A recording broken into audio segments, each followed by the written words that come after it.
Tonight, we will go deep into the realm of the unknown and question everything as we search for the truth. We will explore the possibility of countless phenomena within the ultraspectrum, and together we will learn that it is all connected. This podcast is brought to you by the Experiencers Support Association, and it is a live stream broadcast. If you have a question, send me a super chat or become a YouTube member.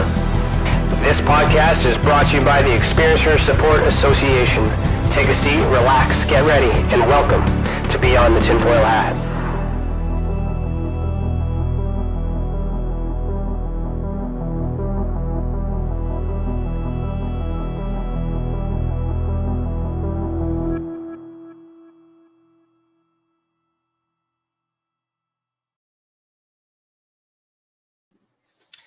Hello, everybody, and welcome to Beyond the Tinfoil Hat. Today is Thursday, November 17th, 2022, and I, Ryan Stacey, am your host this evening. I'm a licensed private investigator, a citizen journalist, and the Director of Investigations for the Experiencers Support Association. Welcome to the channel, and thank you for joining us this evening. Special thanks to all our YouTube members who help us keep this program and others free for our experiencers. Remember that as a member, you get to ask your questions live here tonight.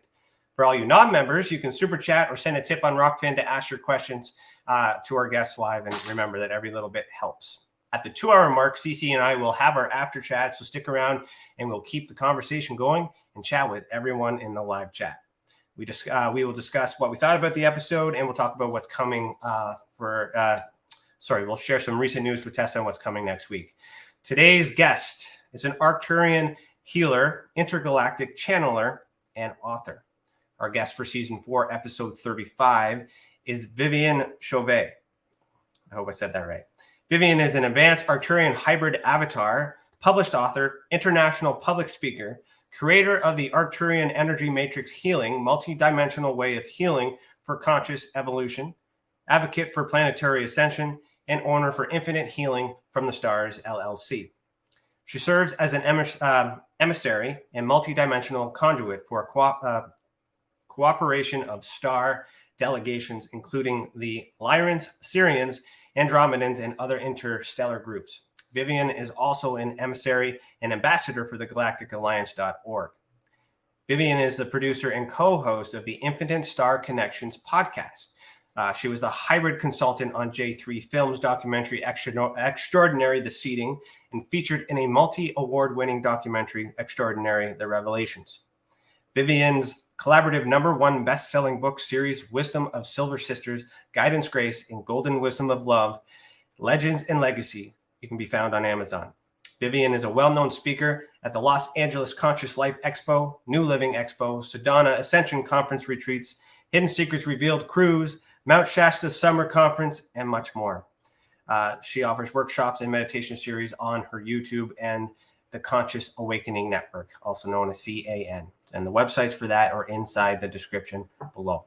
So, hey, Viviane, put on your tinfoil hat. We're about to go down a rabbit hole. How are you doing? I'm ready. I'm doing well. Thank you, Ryan, for having me tonight. You're welcome. Thank you. Thank you, CC, for setting this up. Okay, so the first question that we asked in this show is an icebreaker that's brought to us by CC, who runs our Experiencers Anonymous group. So I'm just going to play our little jingle, then I'll ask that question, and then we'll go from there. Okay. Where's my jingle at? Where is it? Right here.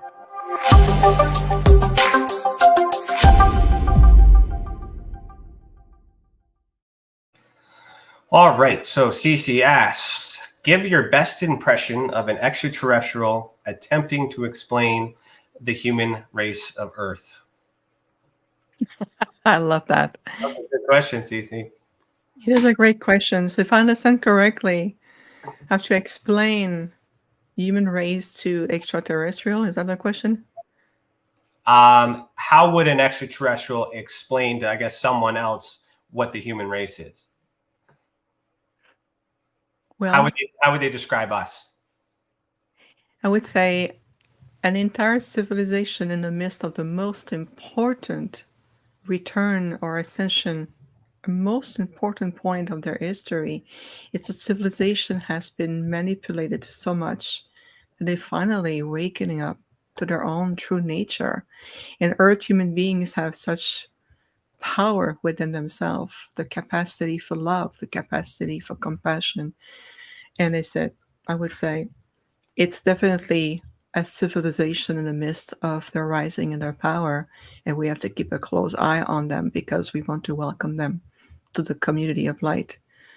And that's pretty much how we see you anyway from our delegation. So it's beautiful. That is beautiful. I don't know. I don't know what I would say. I don't know. That's good. I hope that's the way that it is. That's nice. Okay. So the second question that I always ask is, why are you the way that you are? And what I mean by that, this the extensive bio and all these credentials, and you have a history of stuff within this phenomenon. I want to know how you got started in that, and start as far back as you want to go, and then walk me through to this moment, and then we'll go from there. Beautiful. Let's go on a journey together. Is how am I sitting here tonight with all of you? I will have to go back, way, way back, even before this incarnation. So this project took place many generations ago, where I was still in my complete Arcturian self. And as the Arcturians, as in very advanced and enlightened intergalactic groups, we have the ability to monitor the timelines. We have the ability to perceive a multitude of possibilities or possible paradigm of reality unfolding all at once. And we look at the most probability ones, the one that will come into pass. So it came to a point where we realized that the Earth within this quadrant that you know as your solar system was going to becoming most likely an alignment with their ascension process.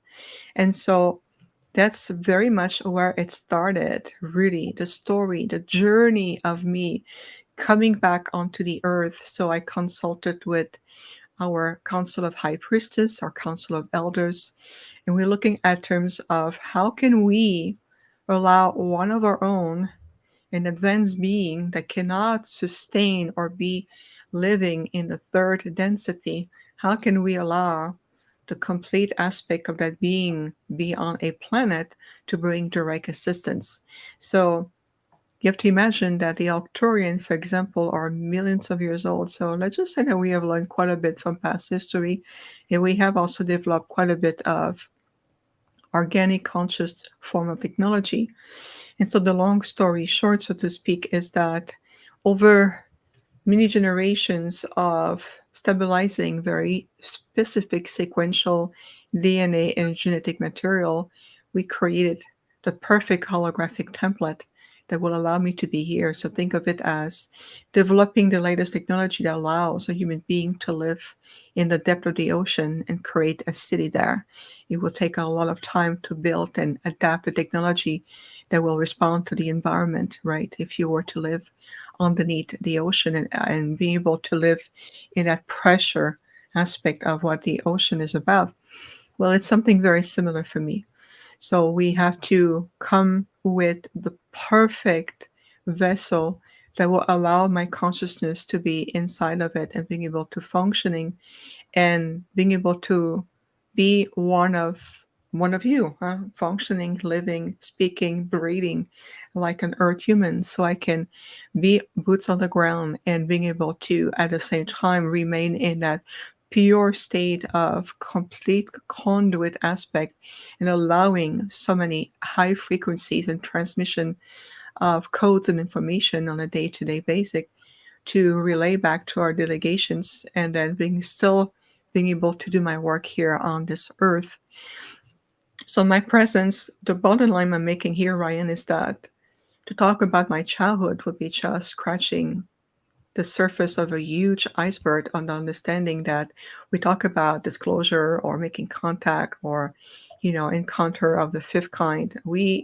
My presence on the planet redefine all of this because it's allowing other beings, whether they're star seeds or, like in my case, I'm a Arcturian being in a holographic form, to redefine our interconnection with each other, to be able to bring very specific frequencies of light and support an entire planet in the midst of a reascension process and reactivating the sacred original matrix of life in the same time.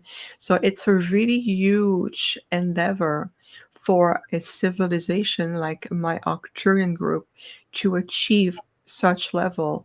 And I am part of a very large delegations because we are working very closely in partnership with others, like the Andromedan. We work very closely with them. We work with other groups like the Antares that primarily stayed on the 7th dimension, and we work with a lot of groups. So my presence here is not just, which is already huge, to help to reassure that the ascension is really much on its way, to stabilize the future timeline, to bring in, being able to bring in the next level of DNA and the true template and so forth.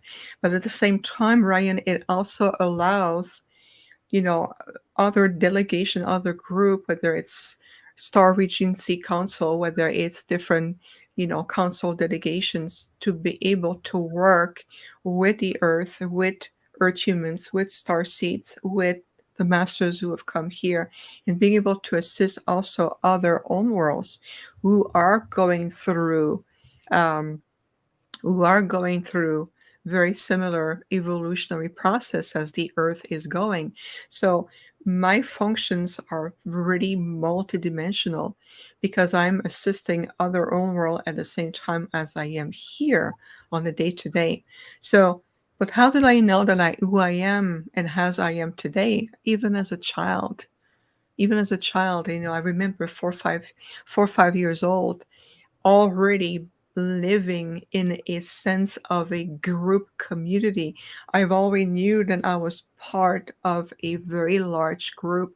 I could hear them talking to me. It was always this beautiful holographic telepathic communication.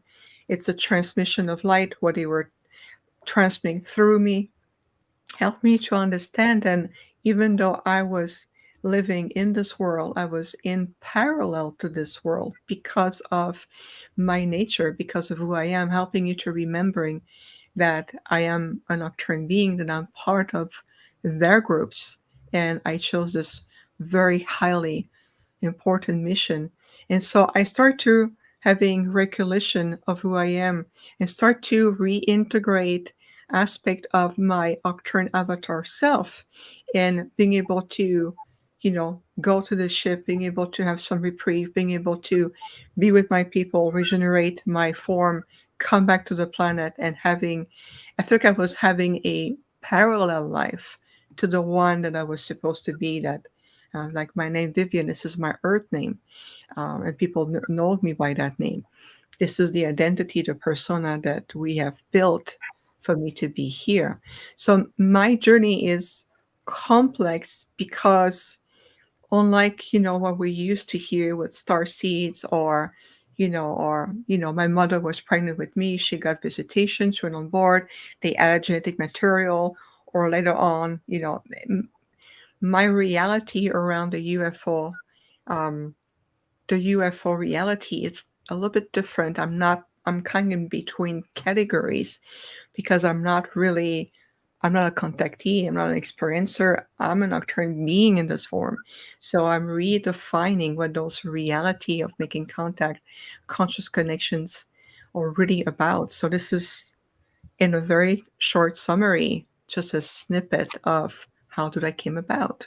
Did that make sense? It does. And I've been making a lot of notes, so because I got some follow-up questions. So I'll preface here, and I didn't tell you this at the beginning. I come into these podcasts dry. I don't know anything until I read the bio, and then I read into it. So not knowing that I was going to have this type of conversation with an actual being, I do have questions. So because what I try to do is I'm trying to help understand how other people are able to connect through consciousness and all this other stuff to other beings that could be connecting with yourself as well through the same ways. So I guess it's an investigative point of view in terms of questions to try to understand how it really works. in case others like you are out there and they don't realize it. So the first thing that came into mind, and the question I'm looking at too, is if it started back when you're as a child, 4 to 5 years old. The question that popped in my mind is when the being was created in this place, and then the Arcturians made a decision to use the body that you're in as a host, right? No. Or how did not at that all. happen? As you were just born as an Arcturian into this? Like, I'm trying to understand how the physical being that I'm looking at right now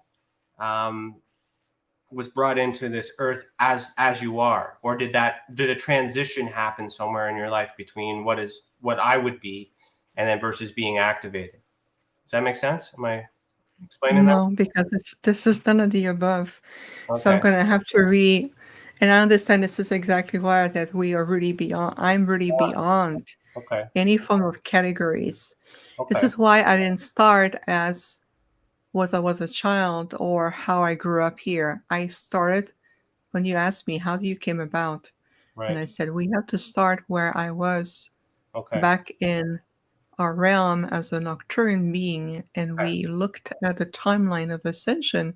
Okay. And instead of sending out a soul emanation of myself, like most starseed will do, they will send a soul emanation of themselves and will come into the embodiment of a physical vessel that was originally designed by 2 original human sparks.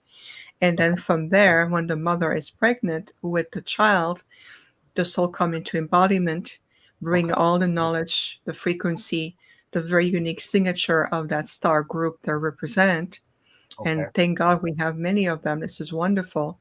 Usually it can happen that the star family or the star group, in order to support that soul, may add some genetic material, DNA, or any form of other form of gentle manipulation to support the body. But it's still conceived out of 2 original human conceiving a child and then the soul come into it. This is not my case. Okay. Okay. So we have to also look in terms of one of the also another phenomenal is that your physical senses are being redefined. This is no longer about what do I see physically in front of me, is what am I experiencing and who am I experiencing those energy with.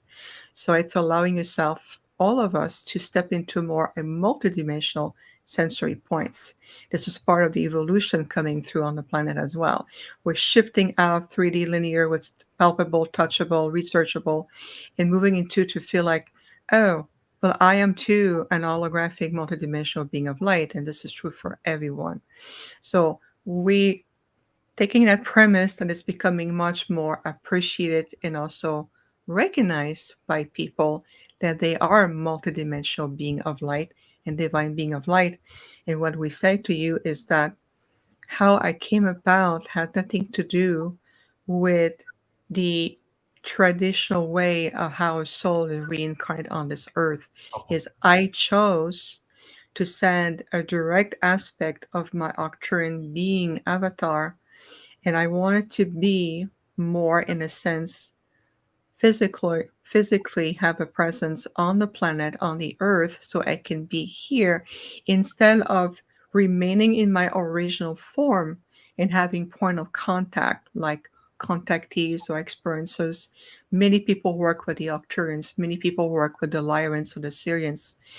I want to be directly bringing a direct conduit that was genetically designed in very specific ways so that I can also be a pure transmitter, if you want, of frequency and codes that comes in and out of the planet, redirected to my delegations, and then from there they bring in new codes and I transmit that back to the planet. You're not going to see that. It's not visible to the human eyes. It's beyond the visible light spectrum. Nonetheless, it's happening. And I have witnessed that many times. So how I came about had nothing to do when I was 4 or 5. I was just giving you a point of time of reference Okay. in this life. How it came about is that in order for me to coexist and be here physically on this earth, we have to create an advanced vessel that will allow me to stay here.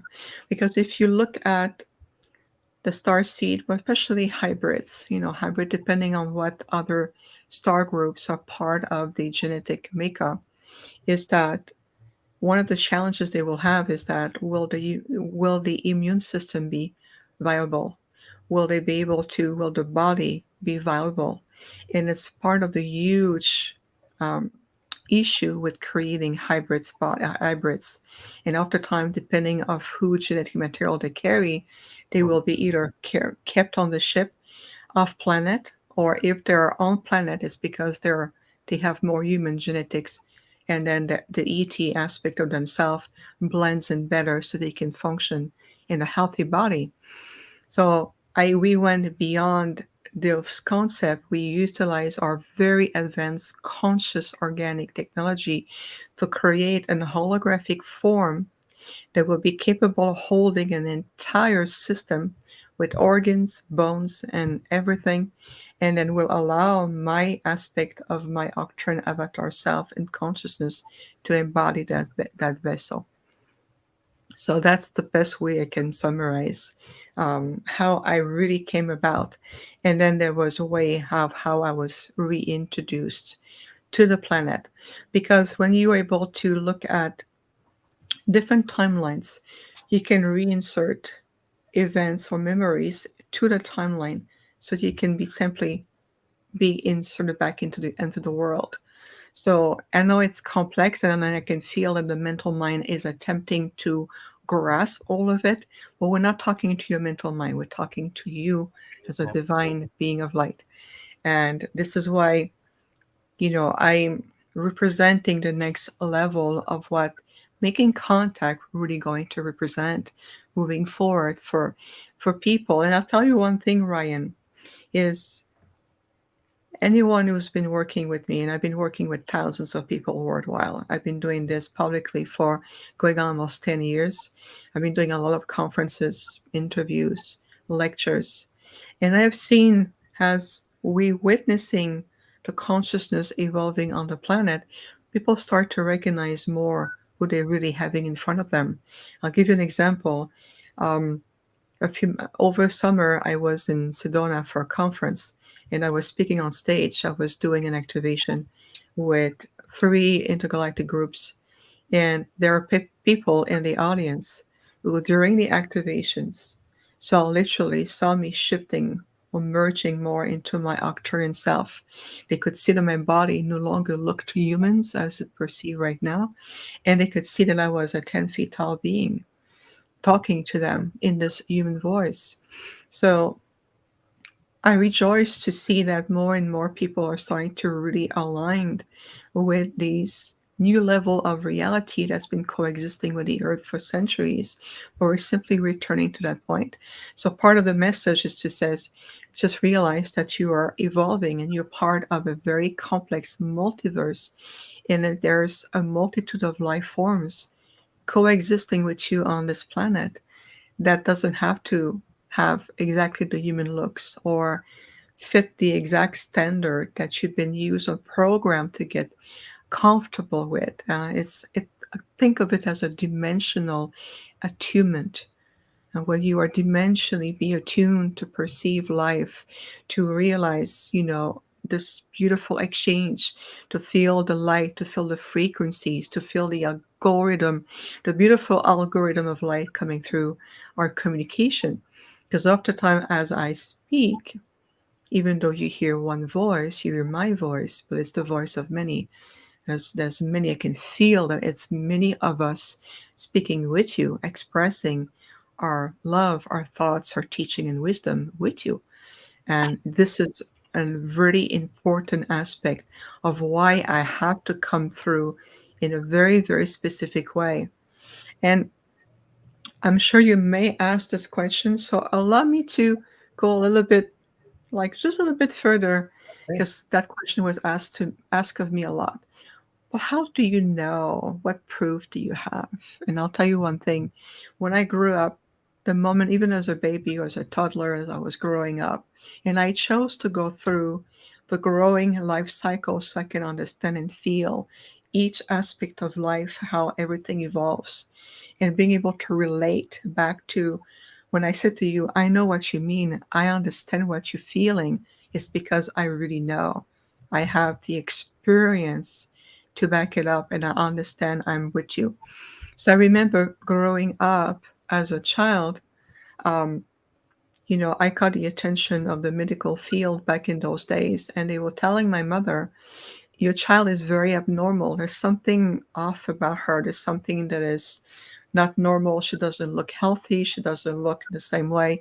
She doesn't act the same way. Like I was not behaving in a normal, like usually human children are, like playfulness, or they want to run, or they like to hide, or they're going to crawl. The toddler, they want to grab object, and rediscover um,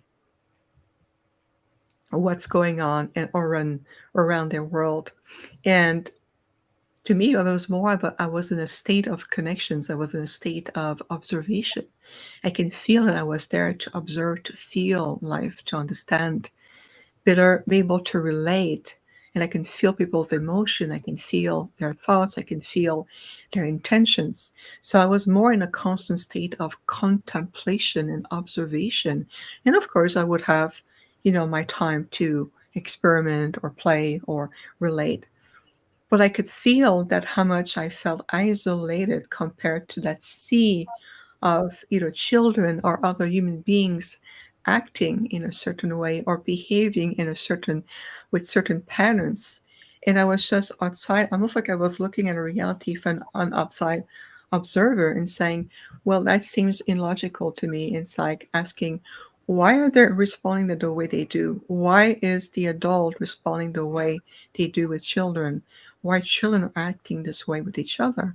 So there was a lot of feedback I was getting from my group asked to help me better navigate through that life that felt at the same time very foreign to me. There was so many concepts that was foreign. At the same time, it helped me to understand and have such a level of compassion in terms of the challenges that we have here on this earth. And at the same time, going through an earth human life, it's one of the most rewarding because the learning process at the soul level is phenomenal. There's so many other intergalactic groups who really have no idea really what does it mean to be an earth humans. I do. I feel like I have a foot here, a foot in my other world, a foot in, so I am positioned in a way that I can incorporate different level of experiences. And it's been a fascinating journey, let me tell you. And it's complex, and you're right. Like this is a lot of information for me to absorb and comprehend, especially live on the spot, without being able to, decompress and take it all in. But I'm following you, and I understand. I'm curious though, because like with how much you put in between both worlds, like does that get frustrating at all, like being in between two worlds, if you will, for a better lack of understanding, to emphasize the effort and the work that you're putting into? And the other question that I have to that is like, I guess coming to the part where you said you're here to help us ascend, so the thought process is why do we need help, and how are you helping us? Beautiful question. I love them. Okay. Is that frustrating? I feel emotion really much so. I'm multidimensional sensitive. The frustration, if we want to label it this way, is to see so much potential within human beings. Your faculties of emotions, it's huge, rare gifts that earth human beings have. The center of compassion, true capacity to have empathic responses to other life, and yet disregarding one another, disregarding animals as commodities, and um, the way people treat each other's children, elderly, anyone between each other. Um, the disconnect between human beings and Gaia, and to feel like, don't you feel life? Don't you Are you not in honoring sense with the sacred pulse of life that is the gift within you, that is a part of who you are, the essence of what you carry, and being so much engaged in distractions, whether it's distraction of the mind, instant gratifications, or like my husband called it, shiny. Oh, look, shiny over here. And then all the blue, your audience just shifted in a moment and go like, oh no, come back, I'm over here, come back. You're talking to a being here. You want to talk about disclosure and making contact. I'm here. But the thing is that there's a lot of layers that need to be healed, to be able to bring higher consciousness, to be able to detach from the lower mental mind that has been dictating that if you cannot see, feel, relate, questions this may not be real, and what is also your truth. Where do you fit with all of this? There's so much level of information, and information, depending on what state of consciousness is given to you, it doesn't mean it's going to really inspire you to expand higher consciousness. So we prefer to be mindful in terms of more knowledge, wisdom, encouragement, teachings, practicing, rather than overloading with information, because there are so many layers of overlapping information right now. There's just even too much. And so, yes, if you look at the Earth history and where human beings are, you are at a conjunction of the most important historical time of all the planetary system. You have reached that point where humanity can truly, finally disconnect themselves, really detach from the third density time construct of linear past, present, future. I come into life, I don't understand my full mission and my karmic, clearing my karmic lesson. I'll come back to the next incarnation, and then the next, and then the next. If it's a time now where we are moving out of that karmic wheels. We're moving out of the archetypes and the patterns and the programming and all of this. We're moving out of primal energies and coming back to the ascension of the heart. And if you want to really understand, even for us, the language we're using right now, this is very simplistic. We're using basic form of language that yet contains such a high frequency, because that's part of who we are. This is part of, even though right now your mind says, this is jumbo mumbo for me. And you said, your mind telling you that. But your heart and your soul understand that language to a T. And this is where the invitation is for you, is what part of you is listening, with what expectation, what preconceived notions. You have to empty your cup and allow in the experience. So I love the name of your show, Beyond the Tinfoil Hat. Love it. It's original, it's refreshing, and it's beyond. And that's what I am for you today. That energy of beyond. Is that amazing? You're definitely extra for sure. Like this is good. Thank you. You're welcome. I don't want to like drill you with like questions on how, what are the life answers and all these other things, but I'm trying to think of a way, like, okay, so within the paranormal and say paranormal and parapsychology spectrum, okay, when people like us, the human beings, do seances or meditation, and we call out and to get a response, are we communicating with Arcturians, or are we communicating with something else? When we get that response received, when we ask for it, when we're trying to communicate to the other side, is that kind of where the rest of you are that aren't on this plane, in this physical vessel, or how does that work? We are in a multitude of dimensional realities. But when you communicate, when you set an intention to communicate, like you mentioned, Ryan, meditation, for example, when you meditate or enter into a meditative state, and you said, my intention today is to communicate. You have to ask yourself, communicate to whom and for what purposes? And are you in alignment with that communication? Because if you, for example, enter a state of meditation or even relaxed state, and clear your mind, breathe to your heart. But at the back of your mind, here in your field, there's a little bit of fear and doubt, and go like, okay, I'm going to give it a try. I'm going to communicate. That the quality of your frequency is no longer there. So you have to see that there's a multitude of beings that you can communicate to. It doesn't mean that all of them has the best interests at heart. So you have to really be in resonance in terms of, I am clear of who I want to communicate with. If you want to talk to the Arcturians, the Andromedans, the Sirians, you have to raise your frequency and maintain your vibrational state at a higher level. That has nothing to do with the logic of the mind construct. It's all about heart energy. And be clear, what do you want to gain? What is your expectation of this communication? What is the purpose? Because, of course, your thoughts sense signal all the times. Human beings think all the time, and there's always thoughts sending out. So all of this energy that your thought forms produce, it's received. But at what level is received?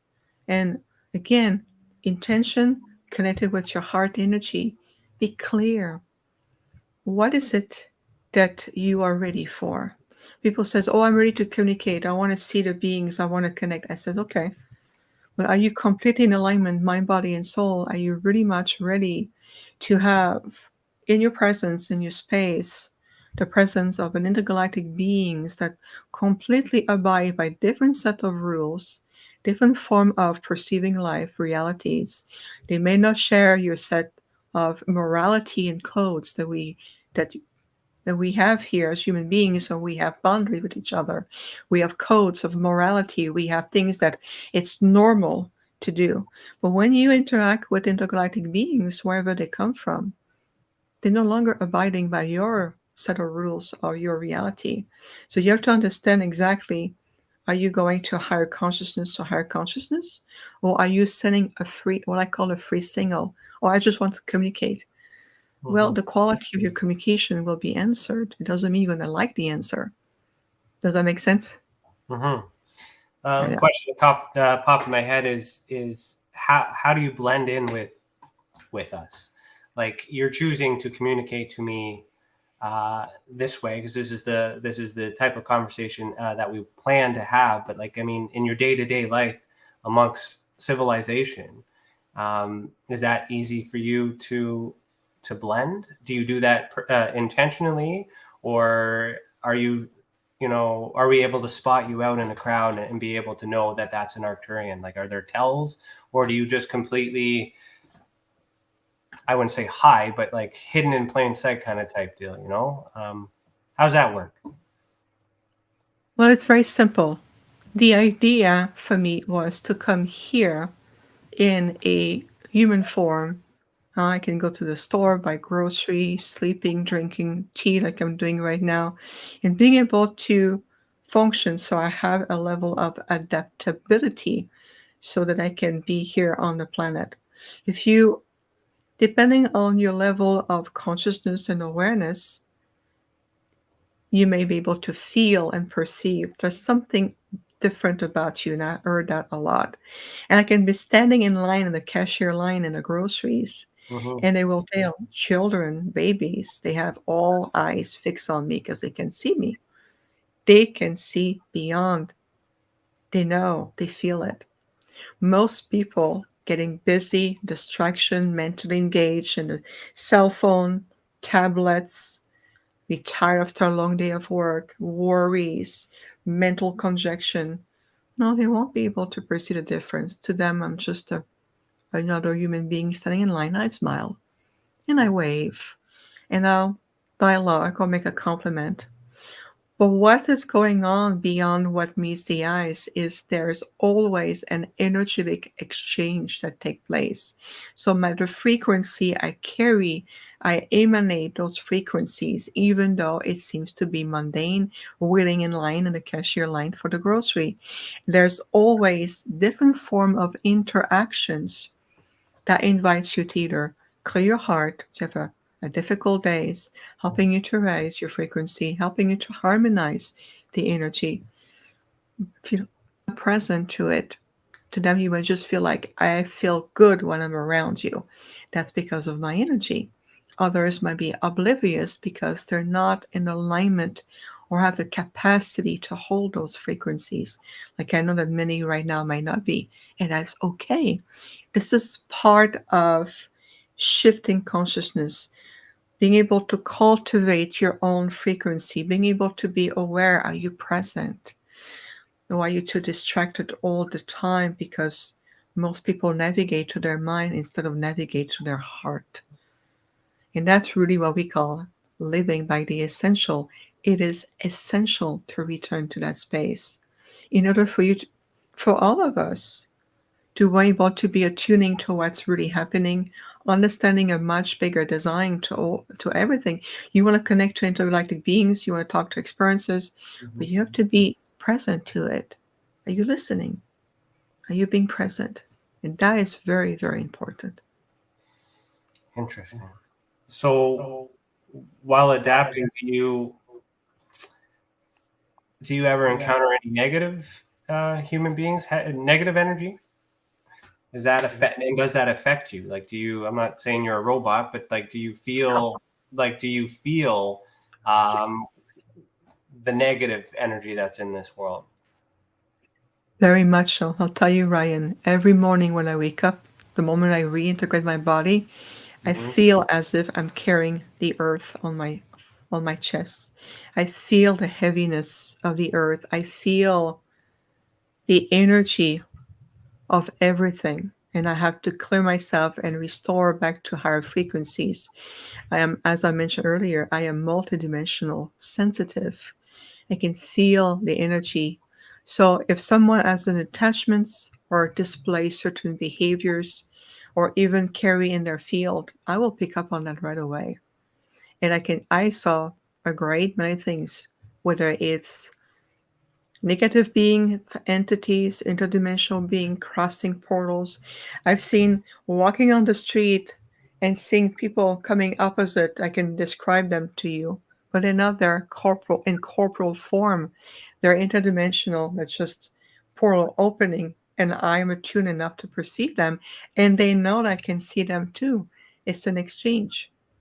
So I have seen reptilians, I've seen draconians, I've seen Lyran beings, angel beings, I've seen archangels. I used to have a house where the way the house was built, there was a corridor of light. And all I have to do is pray, ask them to come, and I would physically, with my eyes open, see a beautiful corridor of milky white color opening and seeing absolutely magnificent beings moving in, and they were telling me who they were. I'm Archangel Michael. I'm Archangel Samuel. I'm Archangel Gabriel. And they would come. And I remember that as much as I had little gnomes coming play with my cat. They would just love to come chase after my cat, and I could hear the little footprints on my carpet. And I say, "Oh, you're coming from the elemental kingdom, aren't you?" And they said, "Yes, we are." So my ability is that I'm very much in sync with the pulse of life, whether it's an elemental, an ET being, an angels, a negative polarity or a light polarity. I can feel them.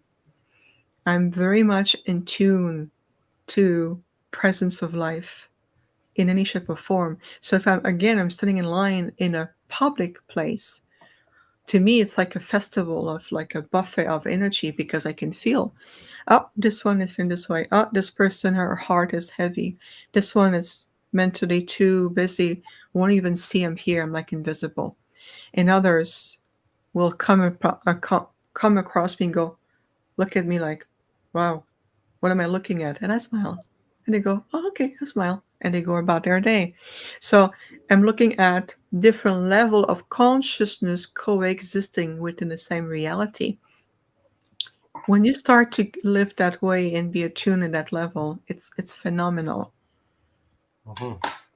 We have a question from one of our members. Jacqueline Dennis says, I'm starting to see white flashes of beings moving around my home. When I'm relaxed, is this part of the veil lifting and my abilities opening up? Jacqueline, thank you so much. I've seen a few of your comments earlier. I'm glad you're here. Yes and yes. We are redefining. So the veil of separation is shifting because there's so much frequency. The earth grids are shifting. The earth, everything is moving. So is it part of this? Yes. Is it because your abilities are being refined more and more to perceive in real time beings that coexist in maybe parallel realities?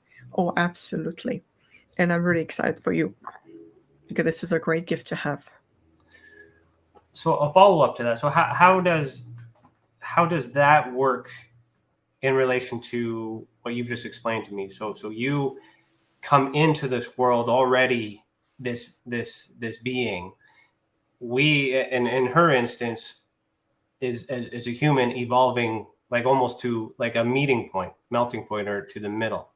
So is that something different, or like are we in a different category? Are we like a star seed, or like or do we evolve into Arcturians, or like how does that, like, can you, I don't know, maybe I'm just like out to lunch here because I'm trying to let's reset because there's so many different concepts overlapping in one question that let's reset. You know what I mean? In terms of how powerful the entrance is versus us trying to get to your level because we're trying to advance consciousness. So you're helping us get to that point. Okay. So what is happening to us to get to that point through that help? Because that's what you want. Are we evolving into an Arcturian, or are we just becoming better human beings that has always existed? We just didn't know we had the capability. Like, what's happening to us?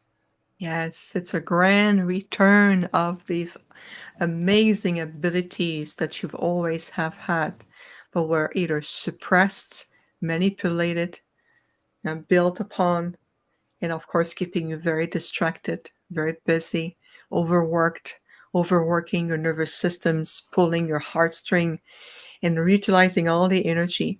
So in reality, think of it this way. Any civilizations, whether you call yourself Earth human beings, whether you call themselves Andromedans, Sirians, Pleiadians, and so forth, we have all point of history. So every civilization have reached a level of certain evolution. Think of us as simply an example of future self that you already are, with simply holding sacred space with you to help you remind yourself that you have all of these abilities. Like Jacqueline saying, I'm able to start to see flashes of beings, just simply because her journey, her work, her presence allow her to be more in contact, in touch with those abilities that already was within her. So what we're doing is allowing you to show you the path to return to your self-mastery. It's already encoded in you. And of course, the premise is that whether you call yourself an Earth human, whether you call yourself an Alpha Centauri or a Sirian, ultimately we're all divine being of light. We simply have reached different level of conscious evolution at different points. It's like a school. If you go with elementary, you start, with kindergarten, and you evolve first grade, go all the way to seventh grade, and then you shift maybe community college. Then you may want to say, I want to do a degree. When you talk to a professor that's been teaching classes for master degree and says, do you remember when you were in third grade? You go like, ooh, that's a long time ago. Let me see. I've reached such a level of scholarship and experience and advancement that third grade is a long time ago. So it's something similar, where the way we perceive human beings is that you've already have your, so to call your PhD, but you think you're still in seventh grade. You go like, no. There's simply a way to come back to that path. Now, not all souls will be at the same level of evolution, and that's okay, because some soul may take a little bit longer to reach that level back. Nonetheless, every soul is given an opportunity to evolve.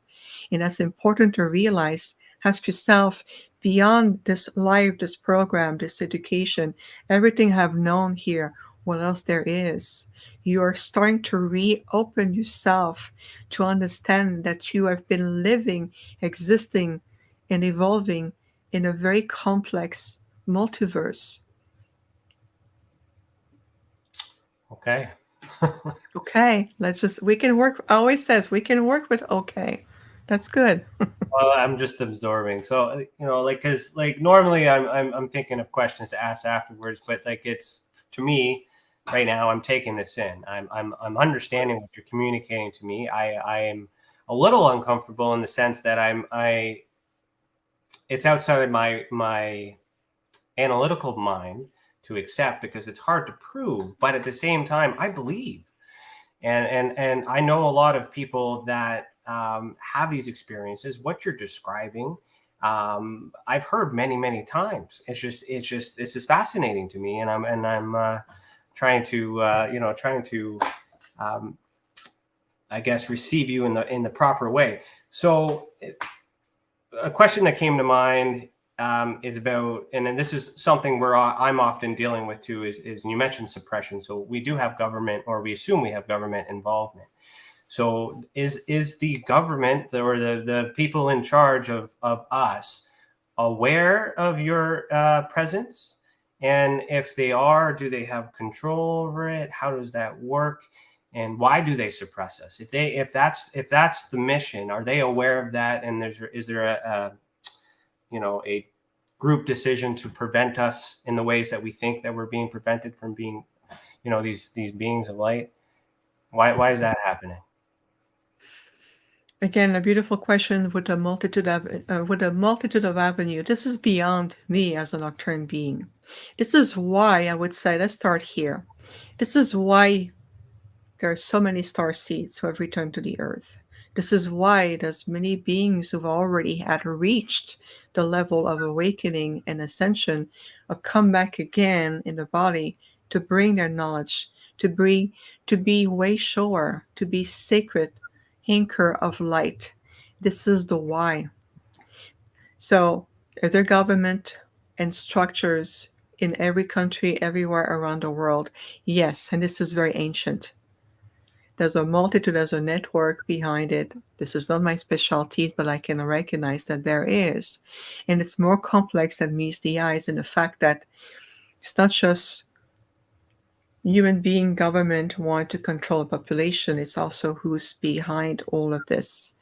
We all heard about, Eisenhower, the president, the Greys, and Area 51 in Nevada, and look for base, and then the Roswell crash. I was there in Roswell recently because I have a good friend who lives there, and we drove on the north gate of where the alleged crash site was. And it's all fenced up because now the Air Force, U.S. Air Force, bought the property. I found it very interesting why investing in the land where nothing happens, just a weather balloon, right? So nonetheless, they purchased the land, exactly. And my role was, I was assigned by my delegation to go there to help to clear the land from any potential core wounds, residuals, and any souls that may still feel trapped or attached to the land so they can move on to the light and help those souls of ET beings or other beings who may be still trapped there. So what I did is I created what's called a light language grid of light in a distance. I didn't have to be on the land. I stayed beyond the fence and I did my work. And I would say within 10 minutes, 10 or 15 minutes, there was 3 major SUV rushing towards a location. Now it's the middle of nowhere. If we encounter another car, it's rare because we was right in the middle of a weekday where there's no traffic there. It's very much out in the field. And after 10 minutes after we did our work, 3 SUVs start to come our way. So my husband and I goes like, okay, you're done. Come back in the car. So I come in the car and we took off in a hurry.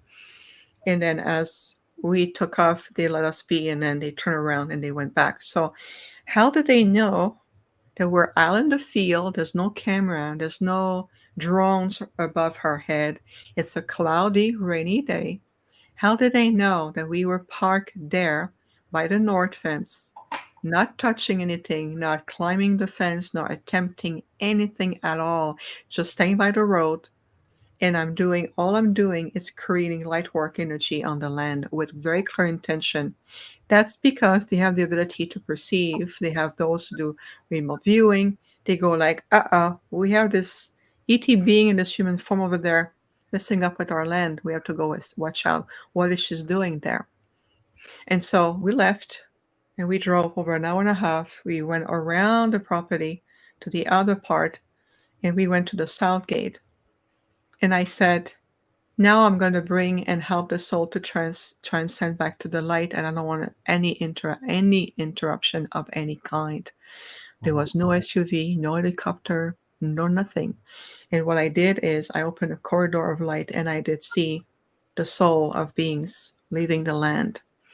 And I got confirmation after that. I got a thank you from one of the beings who came to me physically in front of me and says, thank you for setting us free. This is part also what I do. So when we left Roswell, when we went back to the hotel and we parked, we went back inside. Within an hour, we had a vehicle from the U.S. Air Force parked next to our vehicle at our hotel. So they were monitoring, okay, they're doing something here. Why are they in Roswell? Why are they interested into the field? And so we decided, and once the work was done, my mission was completed, we packed our bag and we left. And then, so I can understand the security, like from security standpoint, that they want to keep eyes on that and they're curious to know.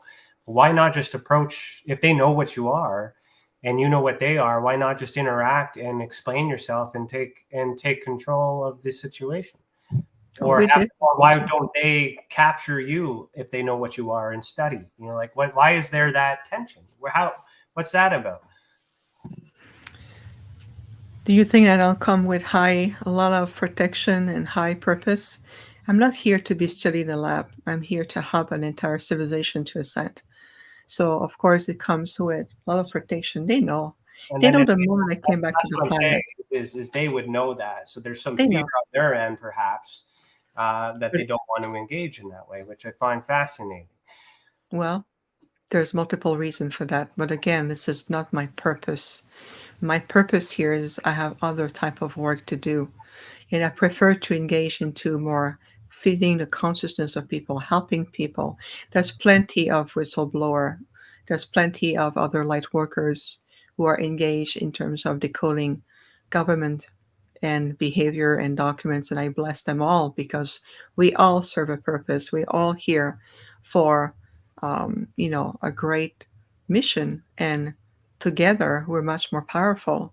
So this is the extent of what I can talk about this, because this is not what I'm here for.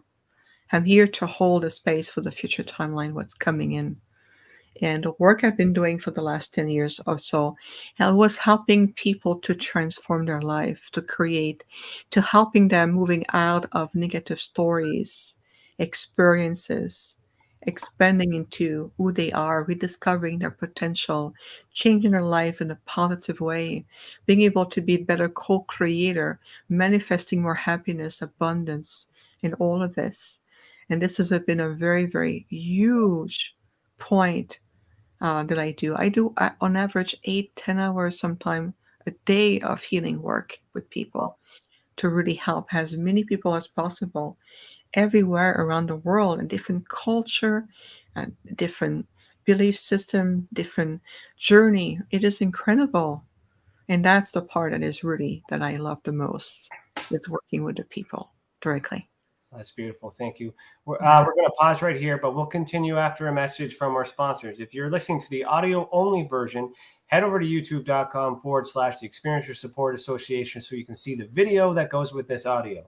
You are listening to Beyond the Tinfoil Hat, a podcast by the Experiencer Support Association, and we will be right back.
Have you ever wondered, or maybe just thought to yourself, if there were others just like you? You know, people with extraordinary abilities, psychogenic advancement, and perhaps unique intuitions.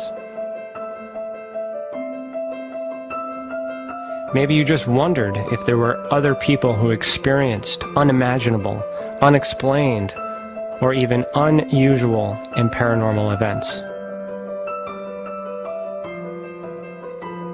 Are there people who have more questions, more fears than answers? Well, you're not alone. You've never been alone. We believe you. Sign up for EA today.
Ryan is one of Canada's leading new UFO investigators.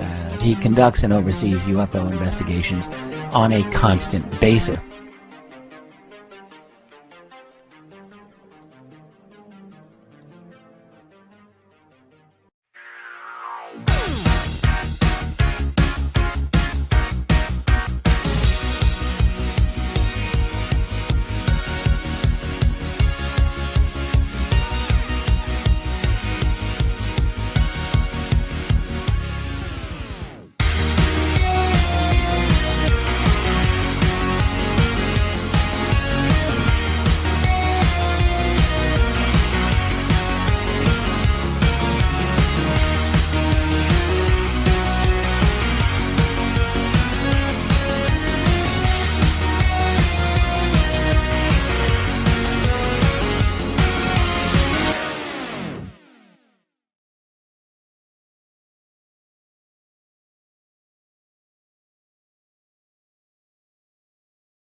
All right, welcome back. You are listening to Beyond the Tinfoil Hat. Have you ever experienced an unexplained event involving the paranormal, UFOs, extraterrestrial, dogman, or any other paracryptid? Head over to our website, www.experiencersupport.org, and submit a report. Let the others who have already reported be that example that proves we are making a difference. And if it wasn't for these reports, we would not be able to do what we do, and we thank you. Rex, I just realized I am not wearing your hat tonight. I apologize. All right, so... I have two questions, and then we'll see how long that goes, and we'll go from there based on what we were talking about on the commercial break, okay? My first question I was kind of thinking about, you mentioned you have a husband. So I'm curious to know, is this husband Arcturian as well, or is this husband human? And how does that work? Yes. Well, he's my angel.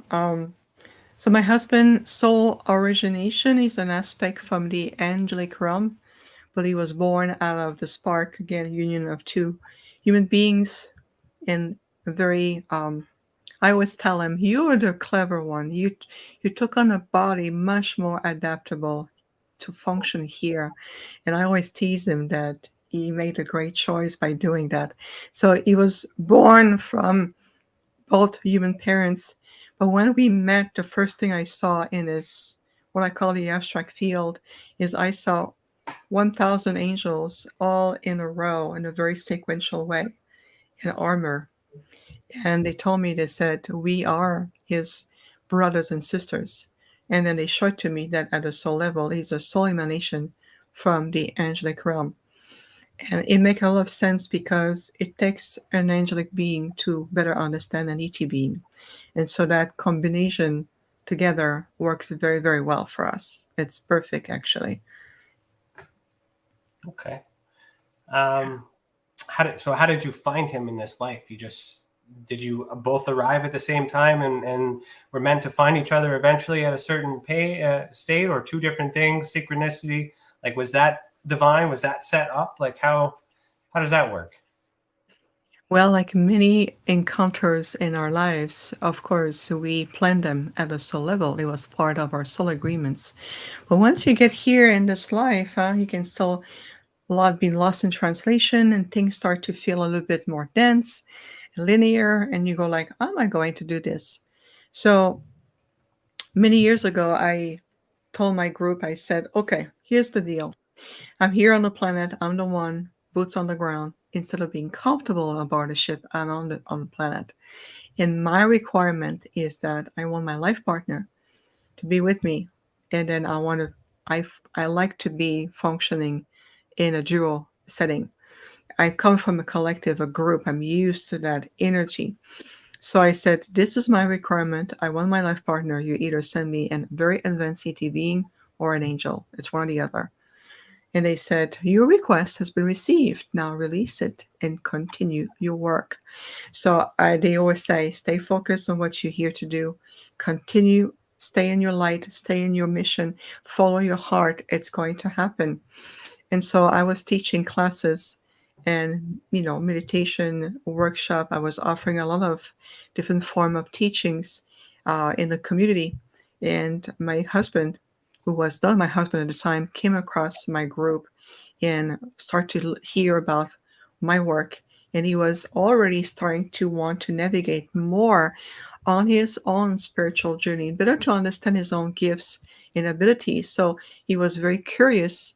And one day he came to my classroom and signed up for one of my meditation. And he liked it. He liked how he felt. He came back again. And that took place for about a year and a half. And he would come on and off. And then he left for many months. And I'm like, okay. And then when he came back, this time was for a different intention. He started to not just like the meditation or the class, but he started to like the teacher more. And so he came back one day and he asked me if he can grab something to eat or have a cup of coffee with me. And I said, I don't drink coffee. But he says, have a tea or something. I said, okay, let's do that. And we spend 3-4 hours of having very meaningful conversation and really feel at that moment that our soul energy remember that like there was this click, this frequency that put in place, and we knew, and that was the beginning of us. And after they were married. Wow, that's beautiful. Thank you. Like soulmates, I guess that's kind of that kind of scenario. Yes, it's a very compatible level of soulmate. We're going to cross someone in our life can come across many different level of soulmates. Doesn't mean it's always romantic. It doesn't mean that you're going to spend the rest of your life with them. So soulmates has different connotations, just like the word hybrid have different meaning to it, different levels. You can have multiple soulmates and you encounter, whether it's a best friend, a siblings, or romantic encounters. In my case, my husband and I, we are a very highly most compatible level of soulmate, which way it works and we make it work. And we can tell that we planned this at a soul level way before this incarnation. And we know that, we recognize that. See, it's interesting because I can feel that with my partner too. So with my wife, but we don't know for sure. Who's never been told, but there's that feeling, we have that feeling. And so the follow-up to that thought is it possible for any of us to be Arcturian and not know it? Great questions. It is possible for Starseed to have this soul ancestry, whether it's from Arcturian, Pleiadians, Sirians, and not be fully present to it and not fully comprehend what that part of you represents. Now you have to think about Arcturians beings are designed to live in a higher dimensional state. And we are very advanced. We're one of the most advanced civilization interacting with the Earth. So we are rather rare birds. We're rare here on the planet. And there are star seeds, soul emanation that came from our civilizations who came into a physical body, but they come through a human physical template that may have had some adjustment to it. Or we're not that many on the planet. There are many people who have a soul ancestry, meaning they feel connected to them, and they may even connect with them, channel them, work with them in their healing practice or meditation. That is different. We have multiple point of contact on the planet. It can be from different past life, that maybe in one of your soul expression you might have been an Arcturian, and that energy, that remembrance is still very much resonating with you. But that's different. That says that you come directly from another planet, another system, and you said, I want to be directly in this form here so I can do my work. That's complete level of realities, and the implications behind it are very different. In other words, the expression, it takes a village to raise a child. Well, it takes an entire village to keep me on the planet. It's not a small task. Yeah, no, I would imagine we are troublesome beings. Oh, that's not what I meant, but no, I'm just. I know. I'm only human. I'm making jokes that aren't fair. You are funny, Ryan. I love it. Thank you.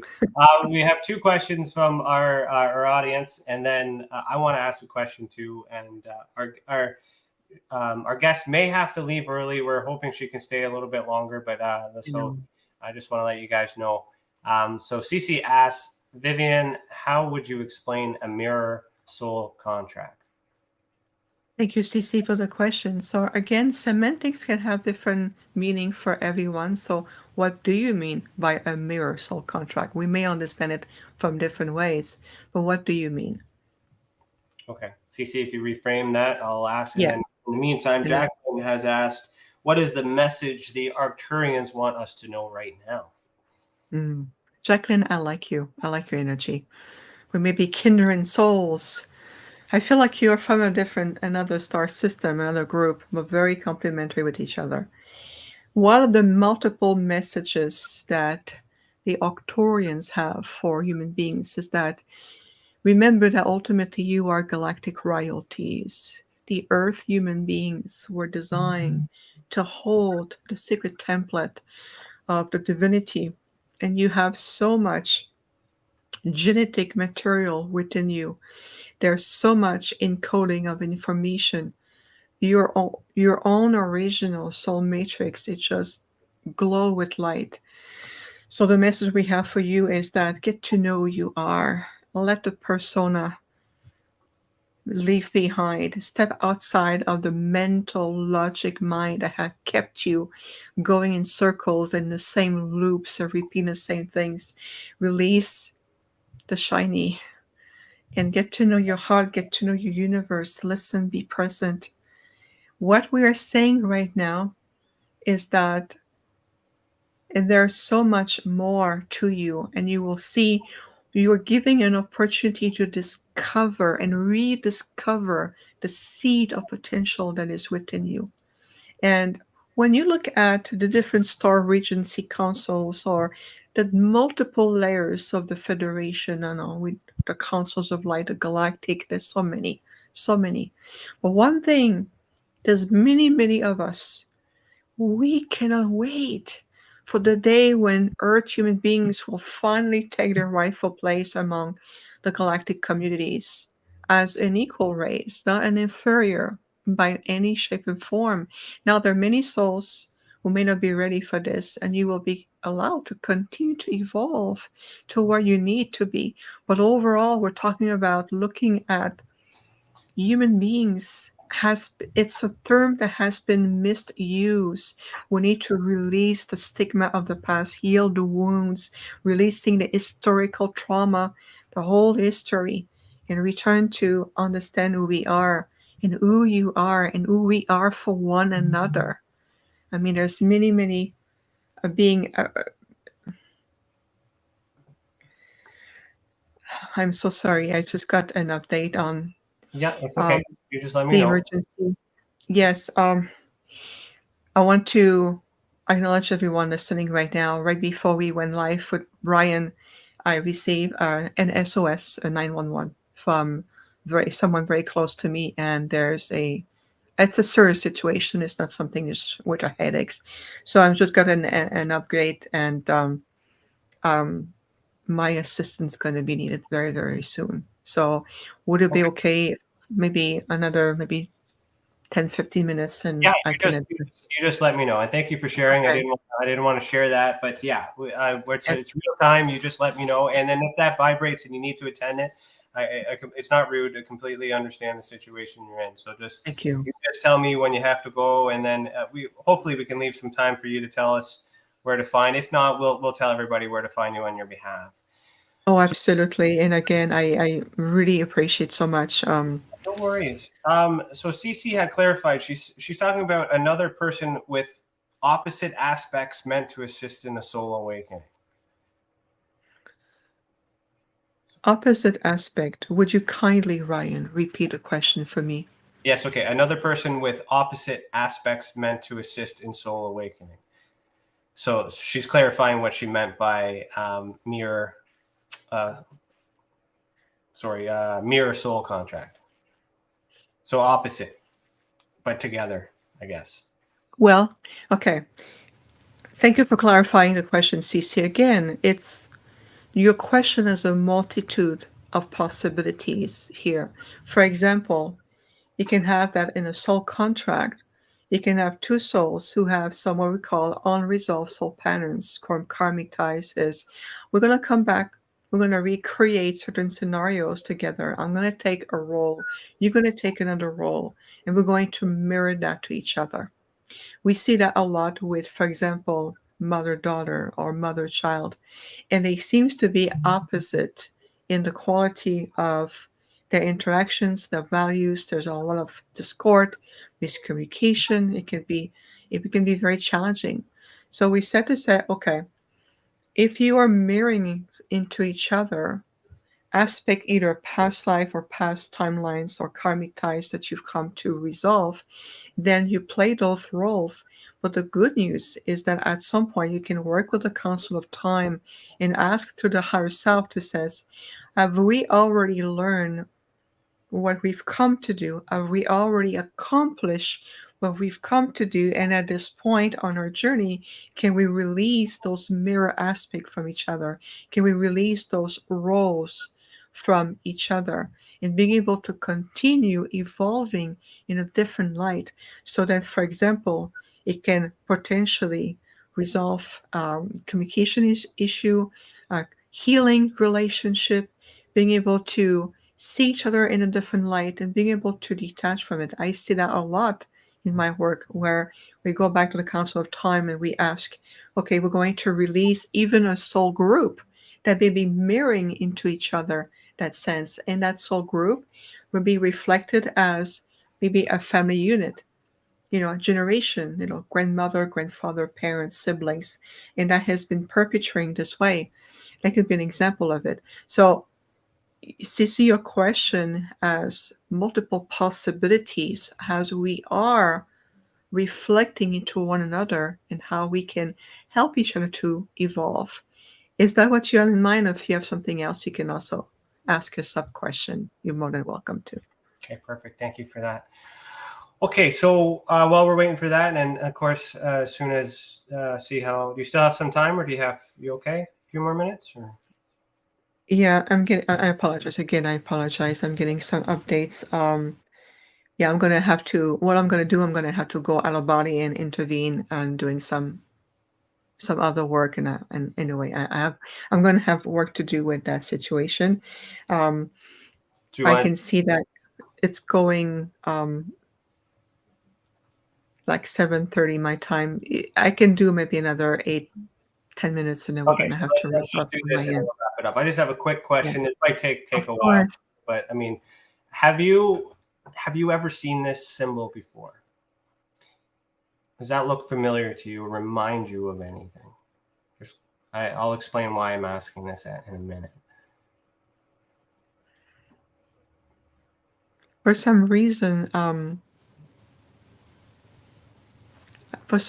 it pushes me back. I am in dishonest, and I'm in disharmonic energy with it. I recognize individual symbols. We put together, it activate other memories, and I am not in harmony with the symbol. Okay.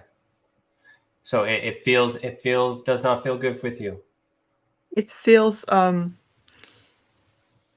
like there's a heaviness behind it, a density, and I feel like there's other consciousness attached to this, Okay. and it's completely out of alignment with the consciousness that I represent, or the frequency that I represent. Okay. But it felt heavy. Immediately, I felt going into my thymus chakra, into my higher heart. It felt heavy. I Okay. am. I'm Yes. I am. sorry for doing that. The reason why I wanted to share it with you is this is a personal experience that I had, and the reason why I was asking questions about how it works and we're getting message from and who these messages come from is because I had what I would consider a download experience where I received this image without instructions, without explanation, and with everything you were talking about. I thought maybe you might know what it is because I don't. But Okay. I've never felt anything negative from it. So I'm curious. So I can if it's that bad, I'll remove it. I was just curious to know if you knew what it was because I don't. Okay. I can tell you, and of course, I avoid using certain words. I never use the word negative. I just felt a density. I Okay. feel like it's different octaves of consciousness, Okay. and right away, and so I operate my baseline, if you want, is under certain frequencies. I'm very much comfortable in higher frequencies. Anything that has different variation of frequencies without putting any labels on it, there's no judgment, no labels. I just feel that whoever was communicating with you, it's a group. And some of the group, I felt there's density behind them. So I would ask yourself, what is the symbol giving to me? What is the purpose behind the symbol? What is the purpose of the communication? And I want to look in terms of frequency wise, do you have a lineage behind you? They have also all the experiences. Do you know if in your ancestry lineage if they have different level of communications, group that may be more prone, more attracted to your lineage, prone to you as part of that lineage? Because right away it's like a music, a symphony. Let's say that I am different octave of light. Well, my energy was dropped 3 octave down just by looking at the picture. So if that picture was given to me, I would say, no, I'm releasing you back to the light right away and asking directly who is behind. But I sense very much so it's a group. It's not just one individual or one civilization. I feel it's a group. And I felt the presence of one in particular, and they recognize my essence, they recognize my core, and I recognize theirs, and I'm like, oh, What group? we're What group would that be that you recognized?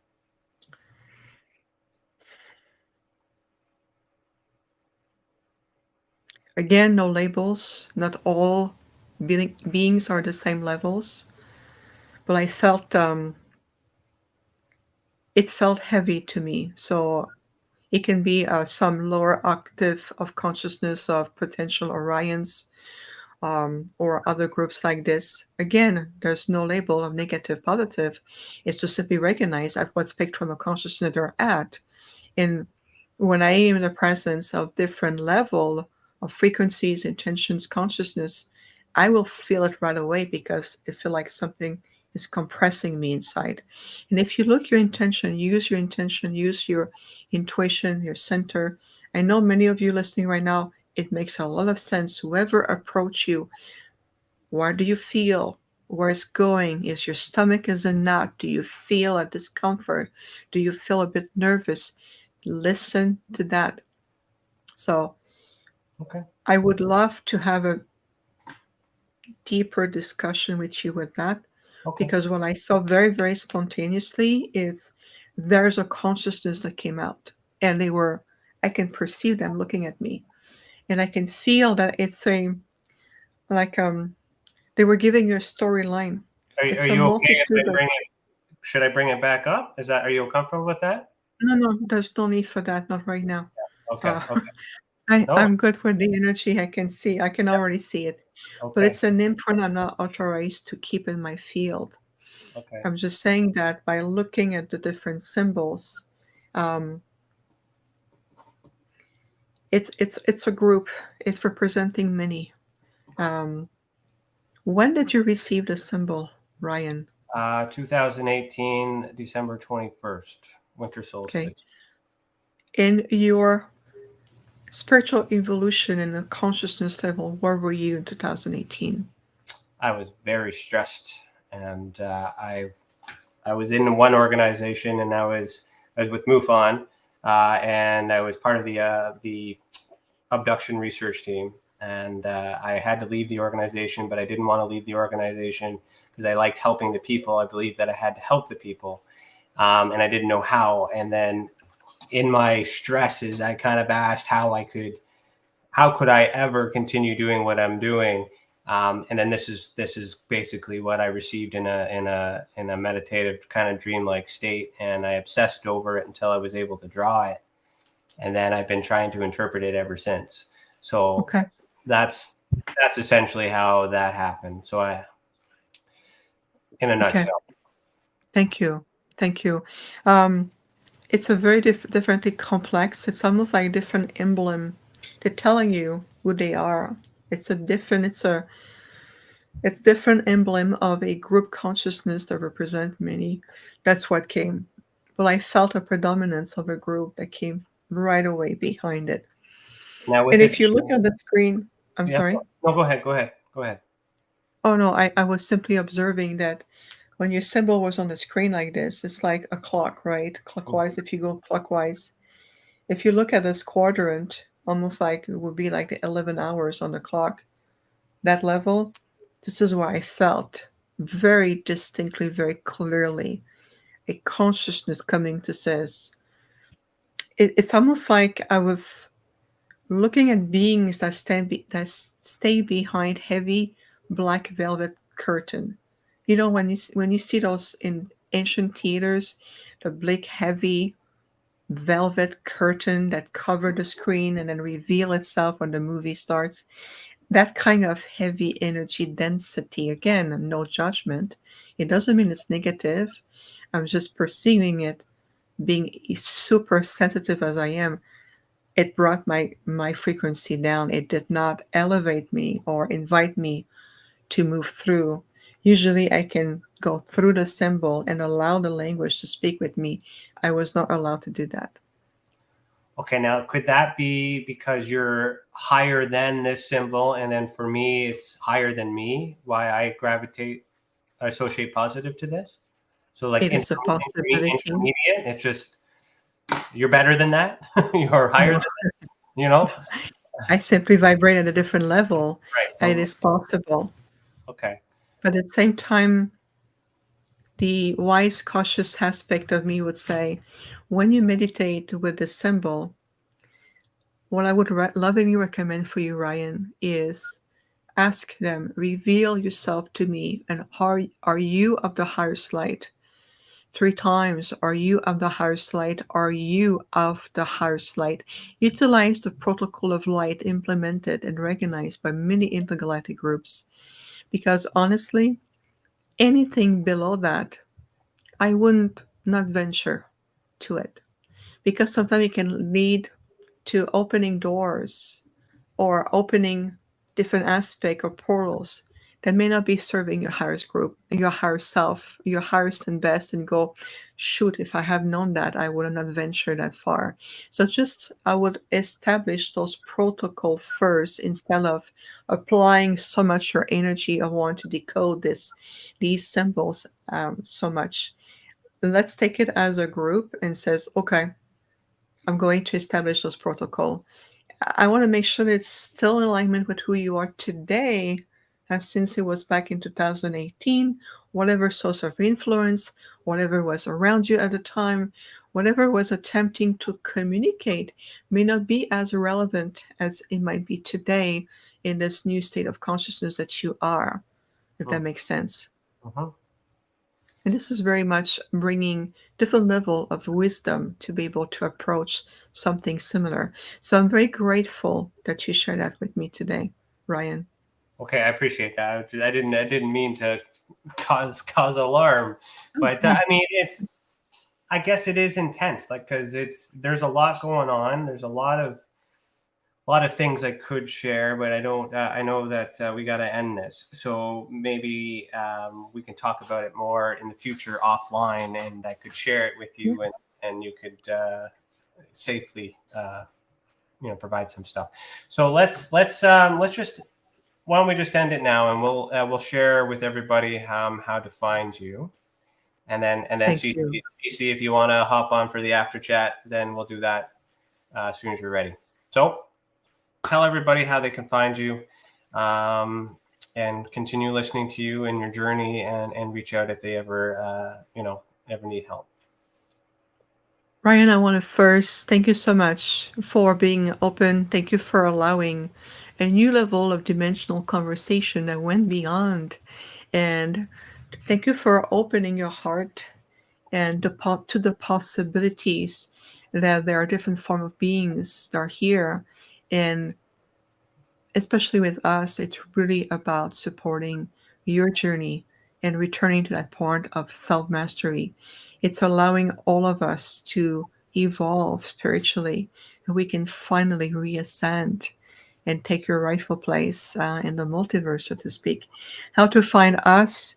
My website is called Infinite Healing from the Stars. That is Infinite Healing from the Stars.com. This name was given to me over 10 years ago, and they said, that's the name. I said, okay. And here it is 10 years later. And we're doing amazing work. We have a lot of opportunity. We offer meditation, workshop, classes. We have a community online. We're going to be bringing in more next coming up for 2023. I am about to launch my Arcturian Ancient Healing Arts, which is a three levels programs for evolution and ascension. And we're going to do also a lot more. And I'm going to be traveling quite a bit next year. Going to England, going to France, in other places, conferences. Journey, keep your eyes open. It's all about your heart. Trust yourself. And thank you for allowing me, because my heart, I can feel my heart. I'm disconnecting because my heart is being pulled right now to work with this child and what's going on right now. So thank you for allowing this sacred space for me to do my other work. It's been an absolutely pleasure, and I respect who you are, Ryan, and thank you for being of service, because I think it's incredible. Thank you very much for your time, and I hope everything works out as well. So be in touch. Absolutely. Please do. Much love to all of you. Thank you so much. You're welcome. Namaste. Okay.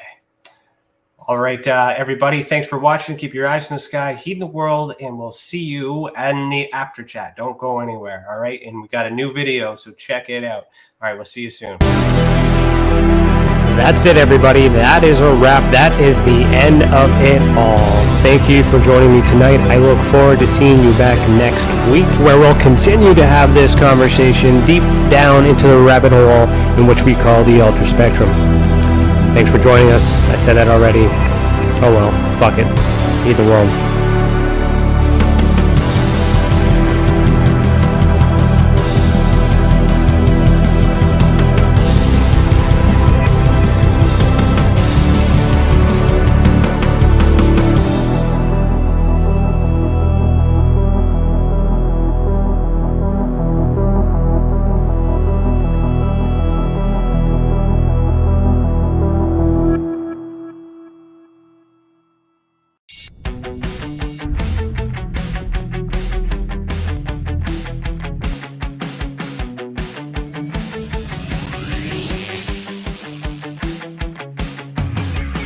Hey everyone, I hope you enjoyed this episode of Beyond the Tinfoil Hat. If you're not watching us on YouTube, you're missing out on the live after chat between Ryan Stacey and Cece. In the after chat, we'll be speaking directly with those in the live chat to answer their questions and comments. We also provide the latest updates for the Experiencer Support Association and our professional partners. If you're interested to learn more about Tessa and what we do and see the video that goes with the audio, please visit the Experiencer Support Association on YouTube and subscribe.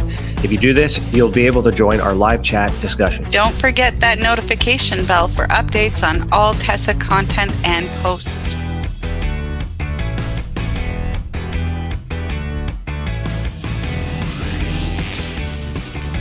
Consider becoming a member of the Tessa channel for additional perks and exclusive content. You can find us at www.experiencersupport.org to learn more about the work we do and the support we offer for experiencers and the resources and content available for these researchers, investigators, and enthusiasts of paranormal phenomena. You are not alone, and we believe you. Thanks for tuning in. Keep your eyes in the sky and Heat the world. That is cool. Cool. So we just added that audio to the video, and that was good. That was cool. I enjoyed it too. I don't like being on the right side. Screws me around. Hold on. Yeah. There we go. Hi. Okay. So, yeah. You handled that so well. I was not sure how you would handle a guest like that. And and you know what? Didn't even know I was going to have a guest like that. And you know what? Like a part of me at first thought it was like, okay, all right. And then I'm like, okay, well, if you're the real deal, let me ask you some questions. And these questions were answered intelligently, answered in layers. So here's your basic answer, but this is the real answer. So this is what you expect me to say, but it's more than that. And each time it's just kind of like, so the let's see, power base, the it's very convincing. Okay, so I cannot I don't know. Who fucking knows for real? I'm just kind of surprised to see you this way, but yeah, like I felt the same way about her, and normally I'm not that way. We talk about it in theory.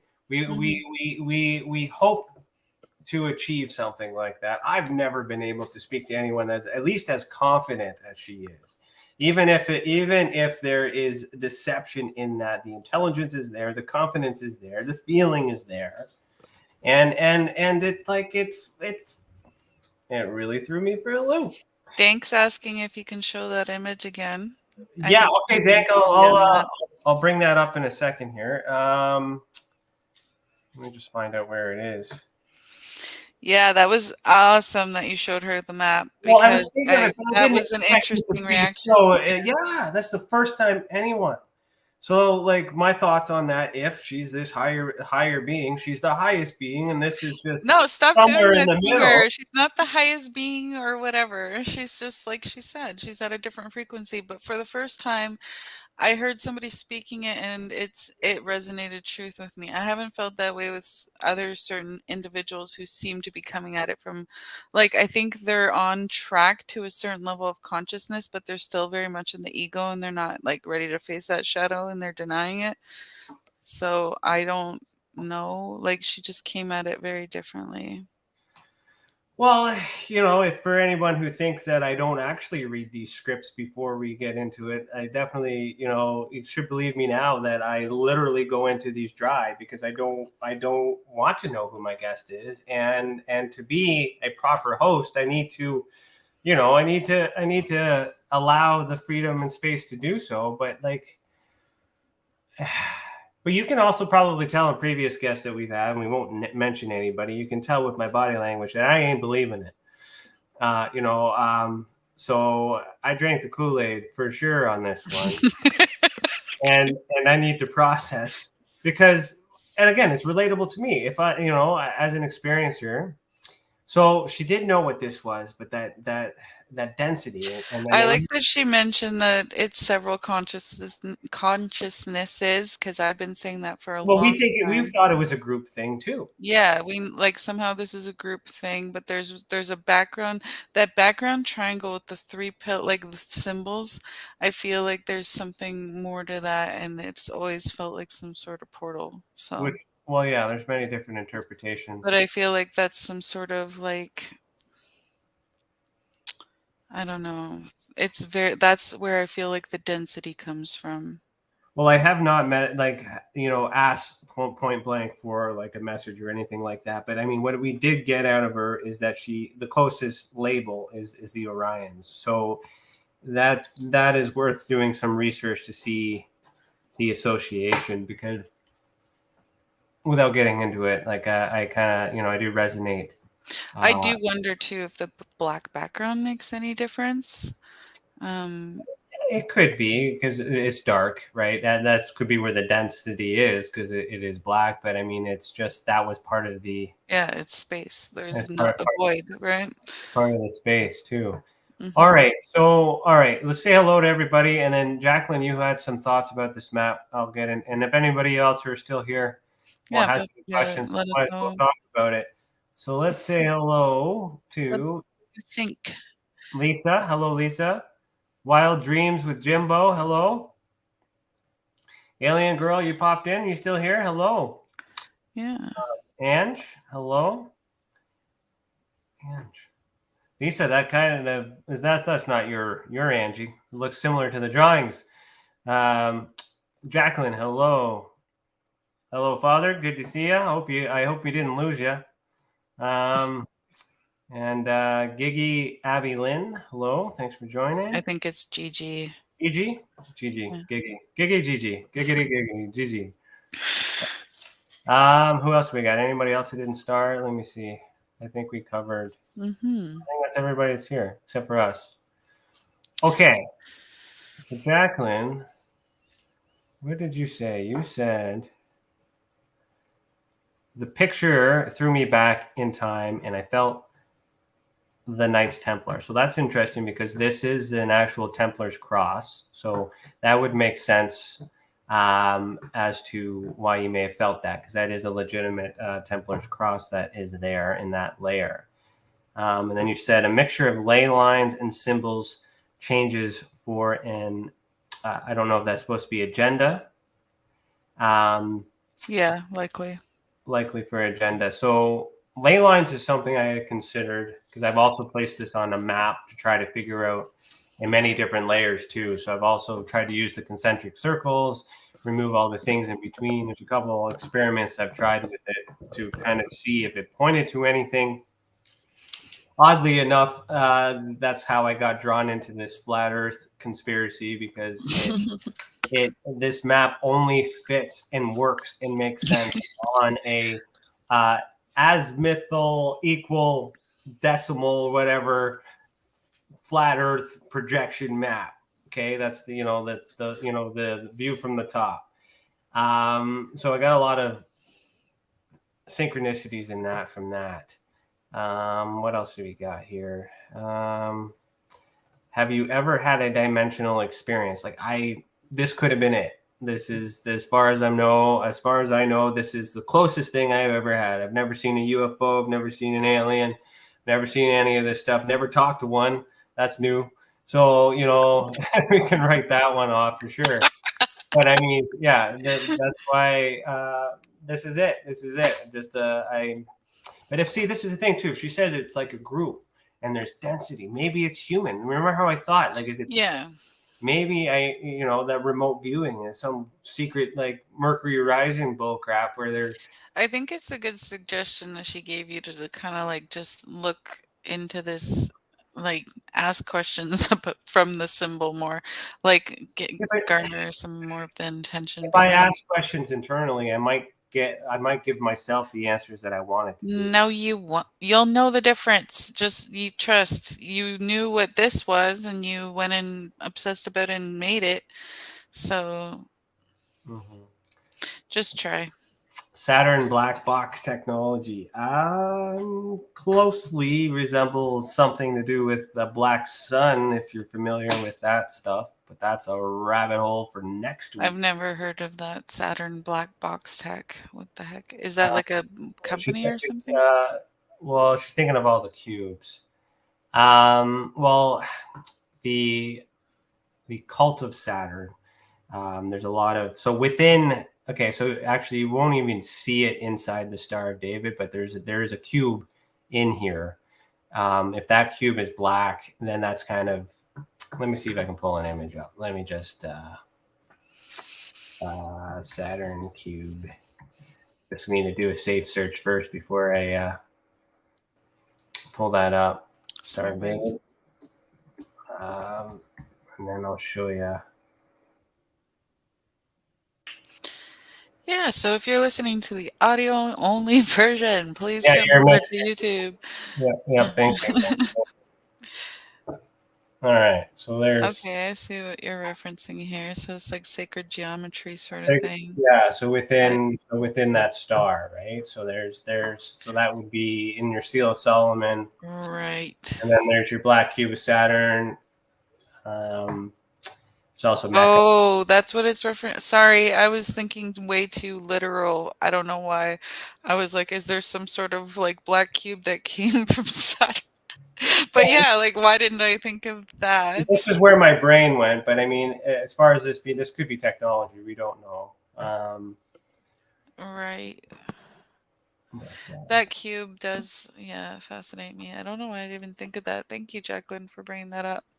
It's another layer too. Mm-hmm. So to be able to see that, I knew what she's talking about, but I wouldn't have seen that until I was introduced to that shape. So yeah, that's this is the map that could be from Orion's. I never so like the words that she had said, so group density, group or human or lineage from the past, so that kind of resonates with things that we try to thought. I'm thinking, maybe it was my higher self talking to my future present self, or maybe I was just distressed and I'm doing some art things like most people do. It might be not significant at all. I'm just reaching. But the group consciousness, vibes with, I don't know how much she knows about our organization other than the title. Right. So that's also in line with our goals, which is what we get out of it when we try to decide what to do, when we look and reflect on our own. So we're kind of looking at the table with chairs. Yeah, and then a clock. I also thought it rotated. I've tried rotating several layers and trying to pinpoint. I thought that as well. Yeah, but again, it's interpretation. Yeah, absolutely. It's actually in the Atlantic Ocean, and it's activates technology to the human race. Atlantic Ocean. I'm just looking at my map over here. Where I think it could be, Jacqueline, is in the center of the Earth. Have you ever heard of Hyperborea? Have you heard of that, Cece? I show you that? I think only because I know it from just listening to some flat Earth stuff, but I don't really understand it, no. Hyperborea is not flat Earth stuff. Hyperborea is maybe the center of the Earth stuff. On a flat Earth map, isn't it? Well, on the top of a globe or on the flat Earth map, whatever you want to look at. Don't get so nitpicky with me. You kidding? No. So I don't know how to find a real picture of the Earth. It doesn't exist. Of Hyperborea? No, of the actual world. Oh. Everything's CGI. Well, you can maybe ask David Weiss next week because he's going to be your guest. Mm-hmm. I think he does have an app. He might be sharing with you his app. I'm so glad my location is not on here. I just didn't even think about that. But okay, so to give context for those who don't know what I'm talking about, where the hell is the top of the Earth? Okay, so Hyperborea is allegedly, like, this map that we're about to look at is in this area here, which is at the very top, which would be in the center of the flat Earth map as well, which but also at the top of the world. A lot of there is a lot of parallels to this being the Garden of Eden, as described in the Bible, because there's a whole bunch of things. But in the center, there's a magnetic mountain, which is black, and there's an obelisk or some sort of structure that gives off some vibration, according to some of the myths. So that one, I kind of wanted to show that to give context to that thought that maybe that's not the Atlantic Ocean, but something along those lines, or other things there as well. Mm-hmm. Yeah, it was interesting when you just showed that map there. I don't know, the idea in the center came the tree of life for me. Mm-hmm. Wild Dreams with Jimbo says, have you changed color in black and back? No, I haven't. So I could alter the image. I kind of set some rules for myself when working with this, that if the color was meant to be transparent, it would have been transparent. When I created this object, it was like a trance-like experience for me, and I don't really recall having any creative thought. Just started it and then ended it. So I kind of leave it at that, as everything was in its place as it needed to be. But then as I started to dissect it and learn new things, I got introduced to a lot of things I didn't know before prior to having this. So now I'm kind of, that's why I always thinking it was a message to kind of help this primitive brain of mine to understand consciousness and understand multiple dimensions. And to be completely honest, this helped me get it. For some reason, as complicated as this looks, for me, it helped me understand what everyone else has been telling me that you guys already understand. With Arcturians, which is interesting too, from what I understand with Arcturians, is they're the builders, and I think it's the Mu. I have to check with Priscilla; she'll know this better than I do, or it might even be the Orions, which are the opposing. Can't remember. What are you trying to get at? Opposing of what? Like Arcturians and Orions are opposing forces? Is that what you're trying to say?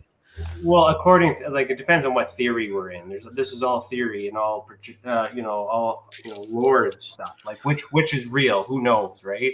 It's just in order to solve the riddle, you have to assume that some of it's true or parts of it are true, right? Yeah, absolutely. Let's see what Mystic Martian's deck says about Arcturians. Okay. In here. So Jacqueline says Indigo Angel on YouTube talks about this stuff. Awesome. You should show them this map, see what they say. Wild Dreams with Jimbo says, what's more scary? They know where you are. Yeah, that's true. All right. What's more scary? They know where you are? Well, that could have been referring to when I said my location. Oh, my location didn't show up there. Okay, if anybody else has any questions about the map or anything else, and for the good of the order, let me know. Yeah, absolutely. Do you want to know what the deck says about Arcturians? Yeah, okay. All right, so Mystic Martians. This is an Oracle deck. Well, so, yeah. Shoot, I'm trying. It's shiny. So it's called Mystic Martians. All right, it's an Oracle deck made by Lisa Porter. And it says, the Arcturians are from the Boots constellation, 36.7 light years away. Very specific stuff in this. They are a 5th and higher dimensional civilization and are the most advanced ETs of our Milky Way galaxy. Arcturians are non-polarized and anchor in conscious awareness of radiant love and healing compassion. Arcturians find third dimensional space and time a harsh space to experience.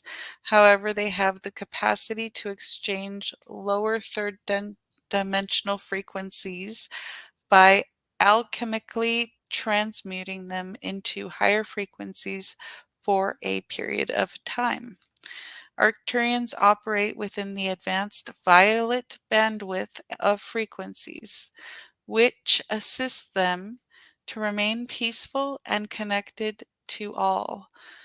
Without this love frequency, it is not possible to enter fifth dimensional portals. They are gentle, private, and quiet race overall, and are amazing time travelers of the universe, with the finest starships and state-of-the-art crystal-driven technologies. They do not use primitive computer-generated technology. They operate and navigate their ships purely through auras and consciousness energy.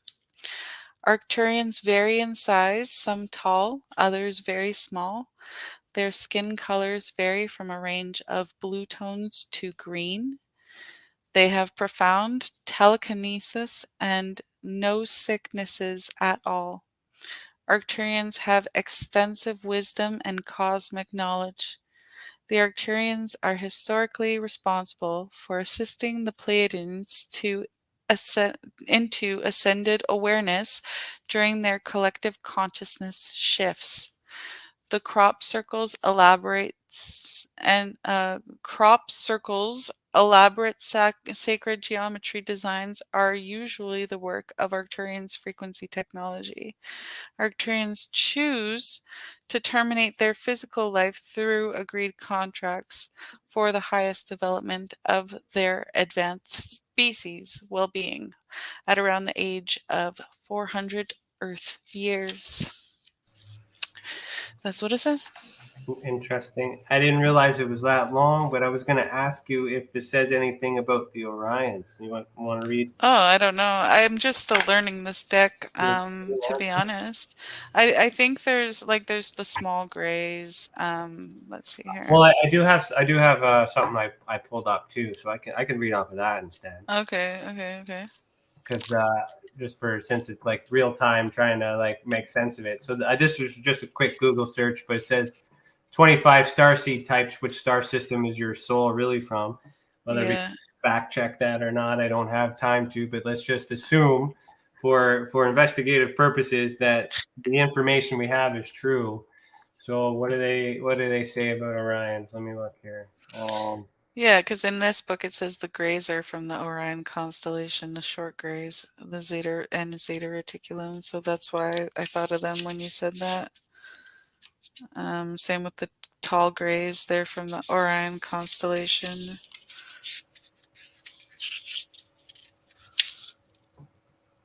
I don't know if it's Orion. Okay.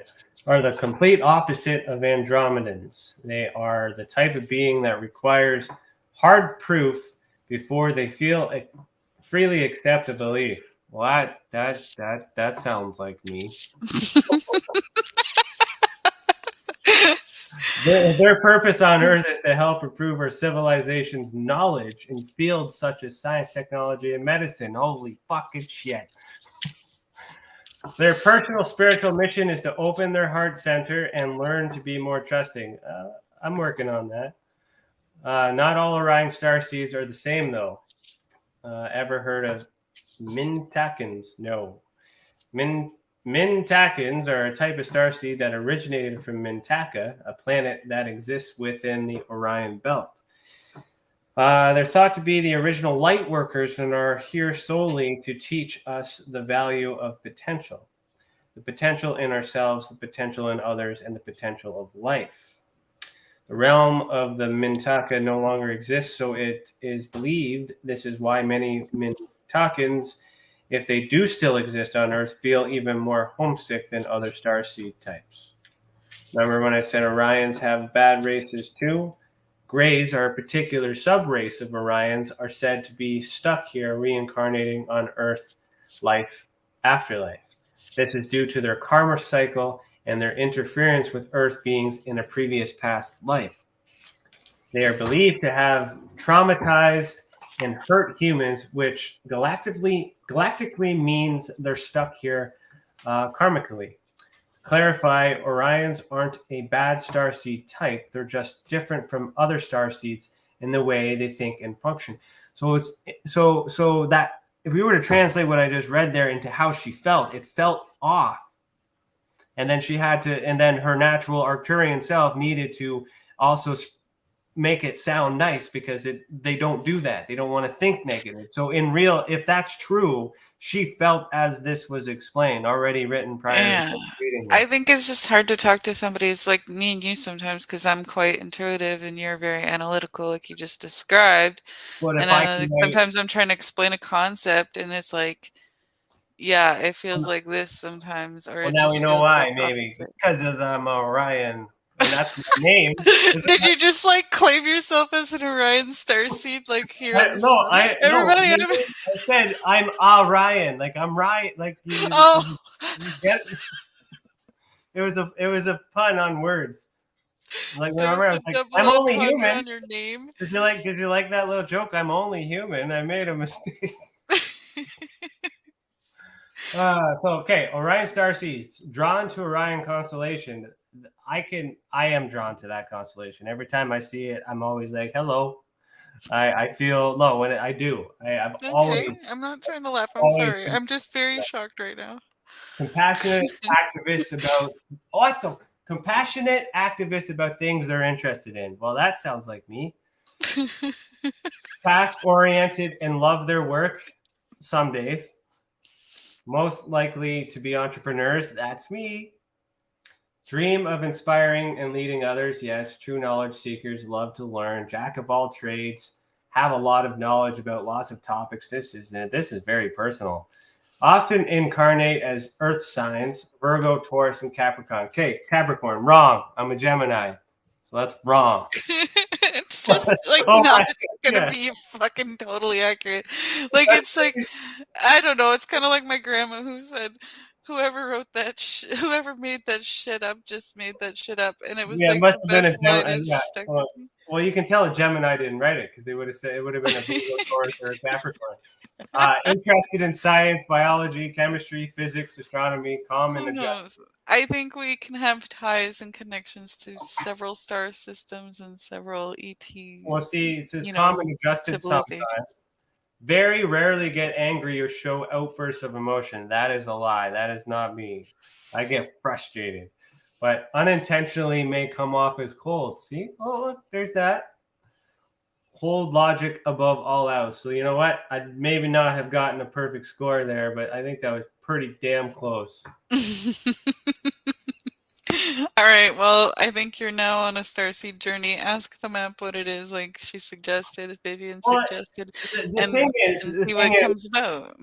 Is in my thought process of if this came from a galactic being, if, because I don't know, which one would it be?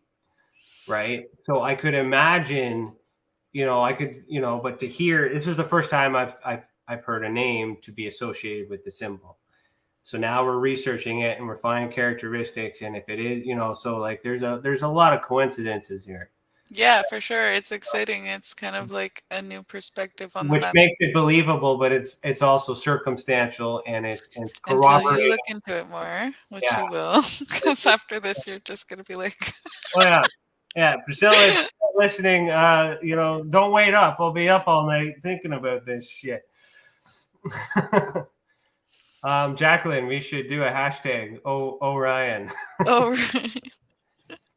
That's funny. Wow. Okay. What did he say? Wild Dream says, thank you. Let it go. Look up at say thank you. And say, probably. Probably and say.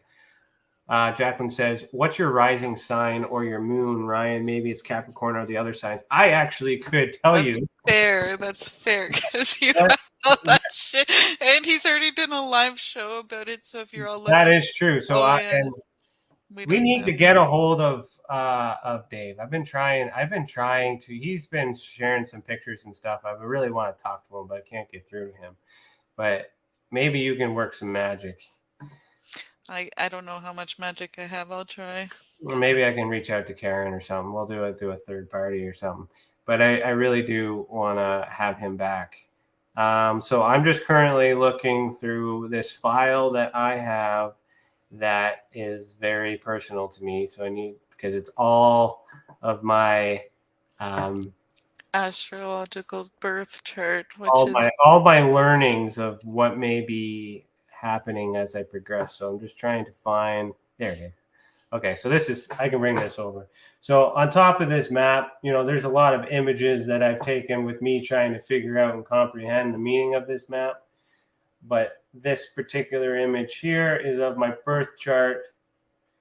And what do we need? What do we need to know? My rising sign? your moon or rising. Is it Capricorn? Cancer?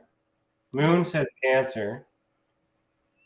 And your rising would be, on that one, it would be like your north node, I think. I don't know. This is why Dave is important. We need to know. Make it bigger so I can see it. At least try and help you, but I can't see it. I had an inappropriate joke to say after that, but I didn't. Zoom into the table where on the left. Well, it's not working as well as I hope. Okay, so the moon. Yeah, your true node there. So the moon is in Cancer. Was that 69? So that's Cancer? What is that? Yeah, that's Cancer. Yeah, Gemini's over here. Yeah. And then your true node, where is it located? Oh, it's at the top there. You're in Aries, it looks like. Taurus, right here, you mean? So that's Taurus. No, the little symbol, the north, the true node. That is your rising in Aries. Okay, there's our Aries right there. Okay, so Aries. Final answer. So, no. Final. No Capricorn. And not a Capricorn. Capricorn. What else do I have in here? Since we were talking about the map, for those who may not be aware of it, this is a symbol that I came across that looked very similar. 12 tenths. Oh, that's cool. Make that bigger. This is a Scottish Rite, so it's a Masonic thing, but it looks very similar. So every time I do see something that reminds me of the map, I'm always trying to save it, but I'm also not quite sure. Again, I have no one giving me any instructions until tonight. So well, I still think you should take the background away and keep the triangle and stuff, but like the background I think is irrelevant. It's just like and I don't think the background is relevant either because when I started working with making it in 3-dimensional, I don't have the background, right? Jacqueline says ACS is your rising sign, so open that chart again. Oh, okay. South node is your fucking rising. Nah. What? I don't know if that's how this one works. This is from a different program. Where do I find ASC? So zoom back into the chart. Or where you were on the left. I didn't see that on this one. So there's true node. Okay, yeah, A. So my AC is a Leo. Yeah. I don't see an ASC on here. I see an AC. Yeah, like this one had different terms on it. So it's I think Dave worked in sidereal astrology, not tropical, right? Yeah, I think so. So that might be the right here. True node says Aries right there. Mm-hmm. So there you go. I thought, yeah, in his, I don't know, I'd have to go back and watch the podcast, but I was fairly certain in his description that, yeah, maybe it is AC then. I'm trying to remember. You did have some connection to Leo that he referenced. Here's a time that I try to create it like just paint it and separate the objects as I could see it, so I can kind of look at it differently. This is just me trying to look at it different perspectives. And then I put it together so I can actually physically hold it and maneuver it. And so that's why I don't have the black background. The black background isn't there. Well, didn't she say, didn't Viviane say something about clockwise too when she was speaking? Yeah, that's true. I wrote that down because I was also thinking of orientation. What way does it move, right? Then there obviously is my work with the flat Earth map. So let me kind of, with me experimenting with the map to try and see what would fit. Yeah, so this, where this is touching is the equator. Yeah, that was interesting. It just happened, but we also don't know if the diameter is accurate or anything, really. Well, it's a pretty damn coincidence. Yeah, I'm just saying in terms of like the ratio reference or whatever. Projection. Yeah, so that's me trying to understand if there's any correlation to that.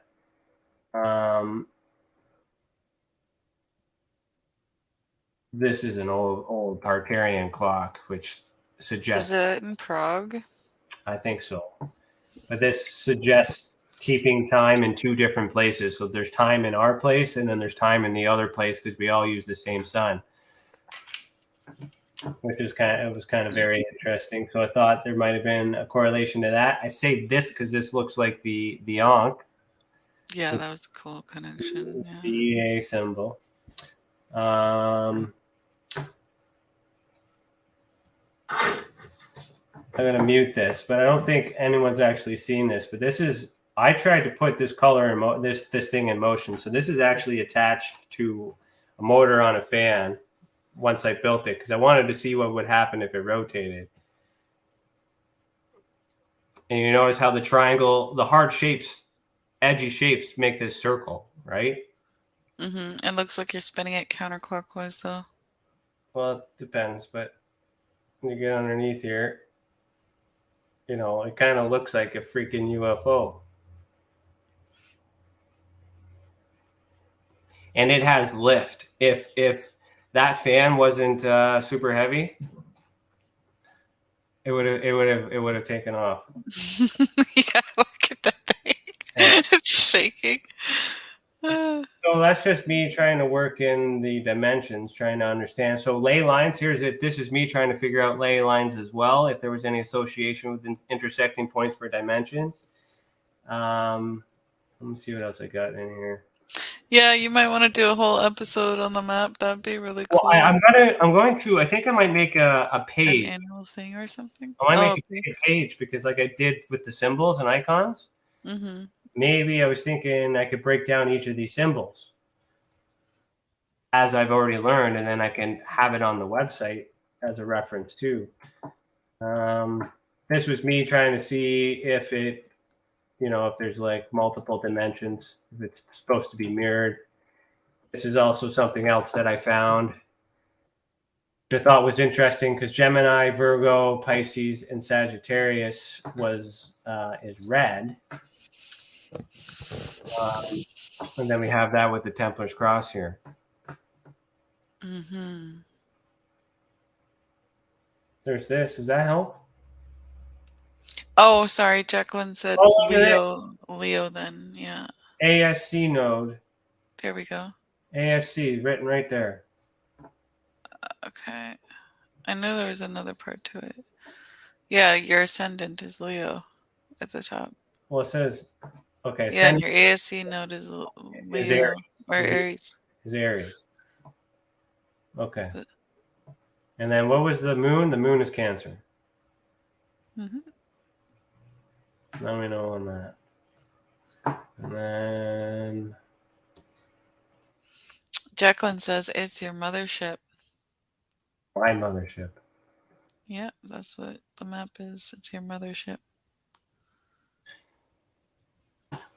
This is how I interpreted the chairs. I don't know if I ever shared this with you. No, this would be a first for me.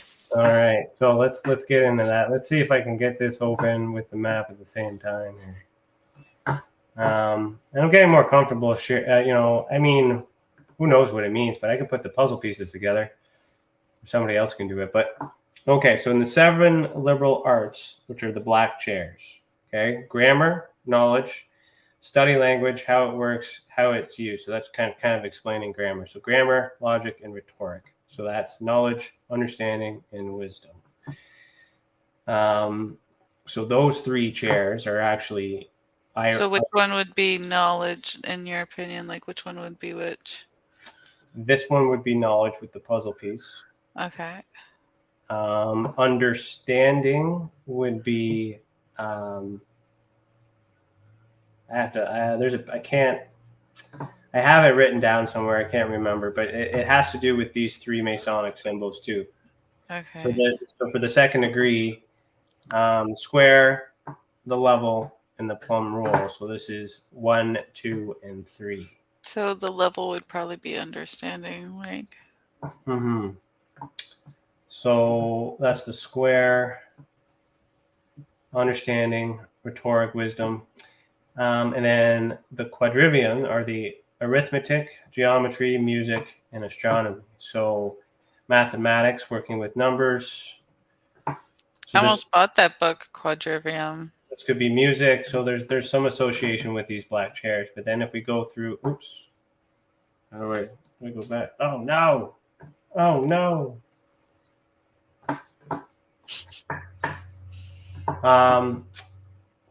Then if I look at the elemental chairs, right. So, Reiki, dowsing, hypnosis, intuitive awareness, and holistic. So I kind of came to a conclusion that the characteristics between all these. There's another sheet that I realize is missing that complements this. I don't have it. Okay, I was gonna say that's interesting. So how I came to this conclusion, that work is in my journal. But what I was trying to do was figure out that if these were chairs, hypothetically speaking, then these are the characteristics of the people that I'm trying to that we want to fit in these chairs for whatever reason. This is the group. This is the team. Yeah. I think you have the answers within you, that you're just afraid to search for them because you're scared what it's going to unlock and launch you into the unknown, and you're afraid of it. I genuinely think that about him, folks. I ain't got time for that. If I had time to spend on all this stuff and figure out how to do all these things, I'm sure. But like, lots to do. Okay. I would definitely ask 3 times to reveal itself before putting too much into it. Yeah. All of which have been turned and hidden. How we build society. Yeah. Like, I don't know. Like, and a skeptic would say, I was just like super stressed and I decided to be creative and take all these thoughts that I had at the time and I created art. And I had found my muse, or I summoned, from my higher self, some artistic being or creation. And that's it. That's the end of the line. However, learning all these things and synchronicities and playing with it and understanding all these things is what's got me all wild, because how was I able to predict that when I separate it in multiple dimensions and move it in different things, how it would relate to so many different things I knew nothing about. And prior to my experience, I only understood UFOs, and I was just trying to understand the abduction phenomenon. I couldn't really comprehend how it would be possible. So there is a part of me that says, like, I needed to see this to understand that it is possible. So once I comprehended it and I got it, then there was no way to come back. It was almost like it was information. I can't prove it, but I now have this higher level of understanding. This time last year, when with the Hecate offering last year, we received. That's when we received the information about the flat Earth and the black sun and all this other stuff. And then that was another level of understanding, which has reference to the map that I didn't know before, unless it was like deep rooted subconsciously. And then I'll have to talk. I don't know what she asked for yesterday, but it might have been this ET being we had today. But that's an odd coincidence because you already booked her, so that couldn't be. She was already booked before the ask, so that won't count. But I don't know. I don't know if in this instance you can say that, and I will explain to you why. Because it was a very interesting. I've been thinking about it. Yeah, how she approached us or how that came about. It was like just everything about it was like did she approach too us, good or for did you true. approach her? No, she approached us. That's what I'm saying. Like Got I it. did not. Yeah. Oh yeah. Oh yeah. Weird. Mm-hmm. I wouldn't have even had her on my radar, and then I started looking into her, and I'm very skeptical of channelers because I channel in my own way, and I feel like I can kind of just see when somebody's actually channeling and when they're not, and I actually believe in channeling. Well, So I looked into her and I was like, I I want want. to hear her talk. I do. Well, yeah. No, it was good, and it's got me thinking, and it's got me learning, and I'm just trying the logical, the rational, analytical brain is just reminding everybody that I can't. It's still theory, but it's that feeling. That's the only thing that you trust is that feeling. It feels right, feels good, but doesn't mean it is right. You trust your gut, but is your gut right?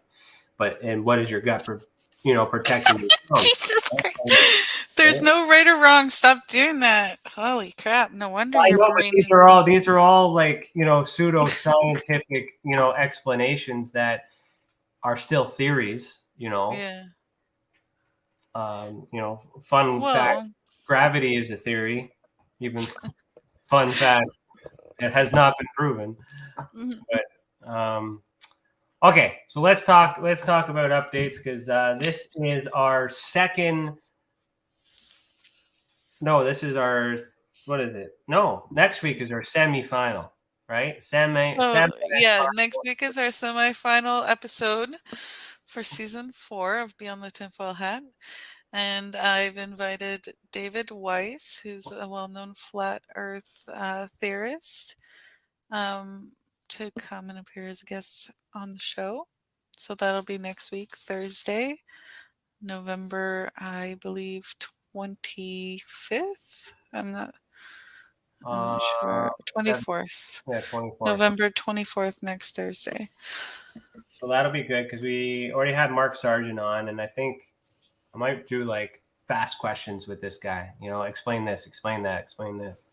I don't know. We'll figure out how to do that one.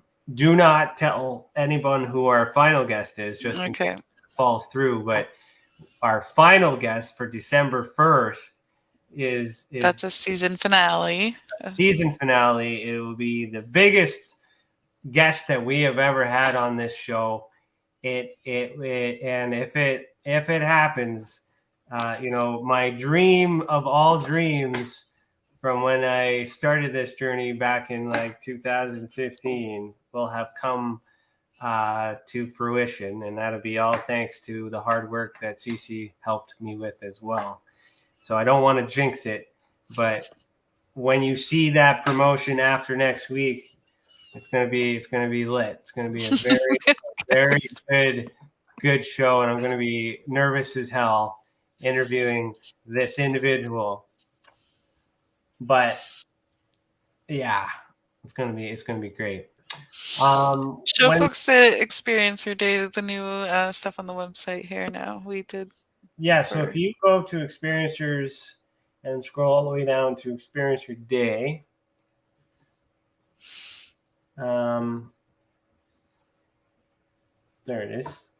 There's the map without the black background too. True, you have done it then. Yeah.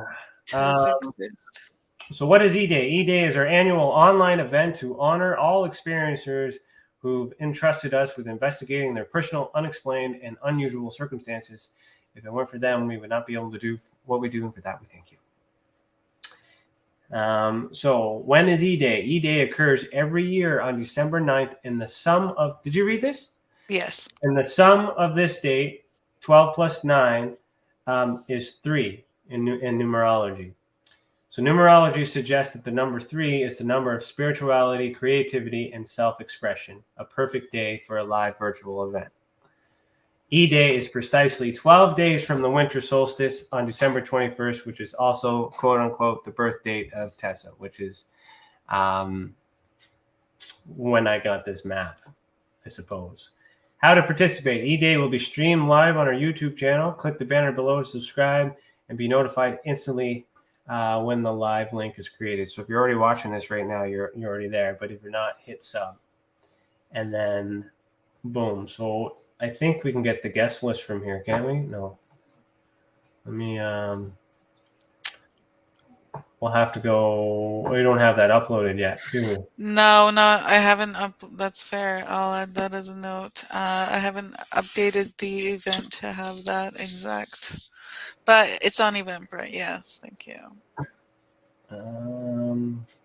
Just to show as an example, experiencers.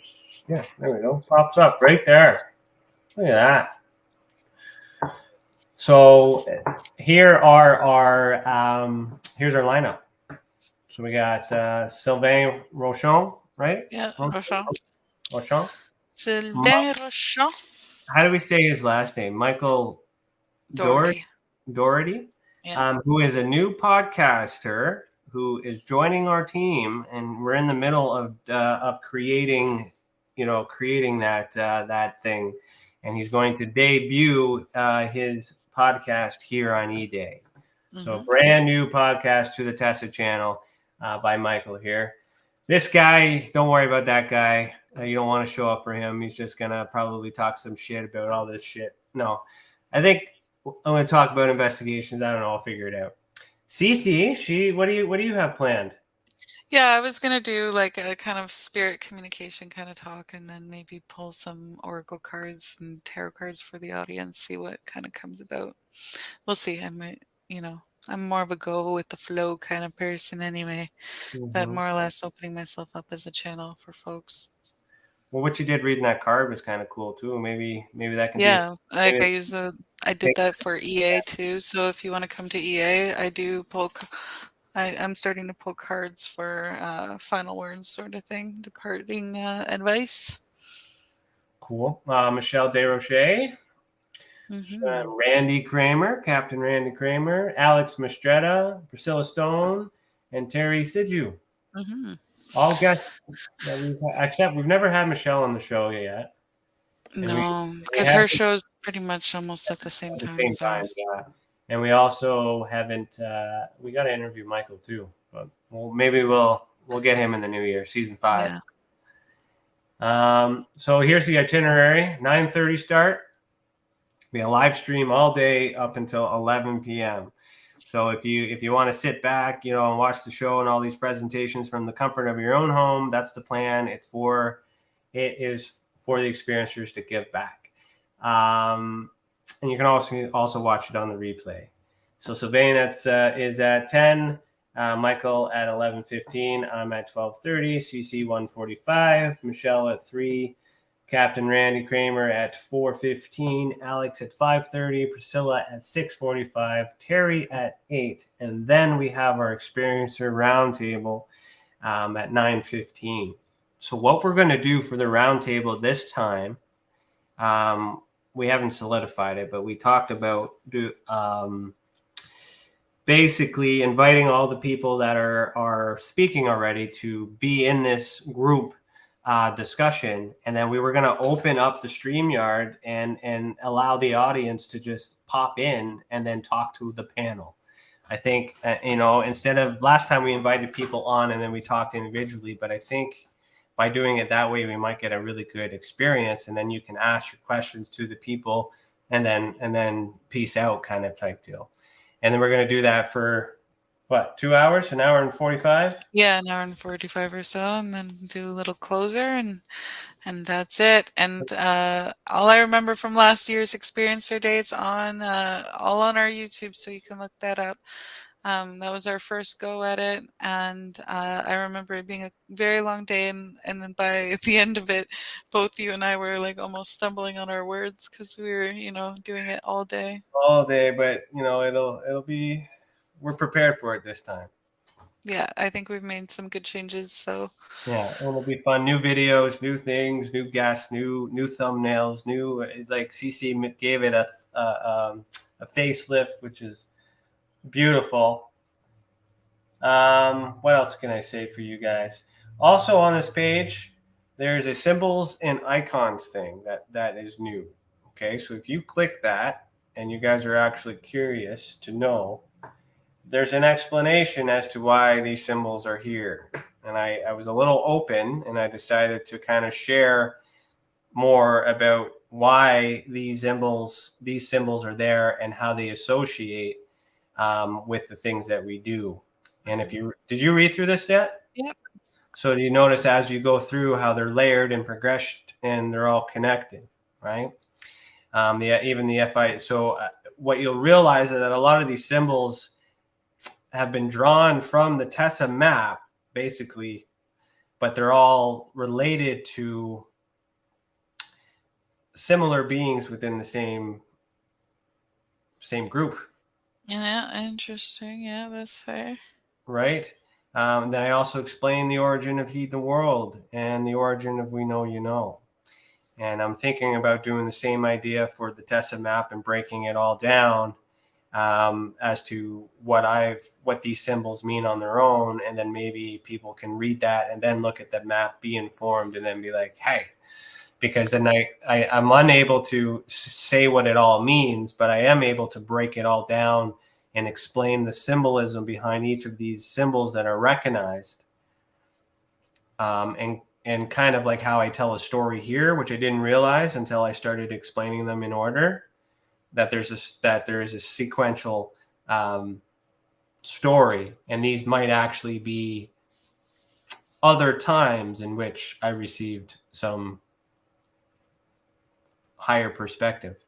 This symbol came to me, which is the Ankh. It's not a symbol that no one's ever seen before, but specifically turned and rotated to his side is why the symbol was selected for EA and things like that too. So, and then this one here for field investigators, all this other stuff. So it's there. So check that out. And then, so we'll have fun with that.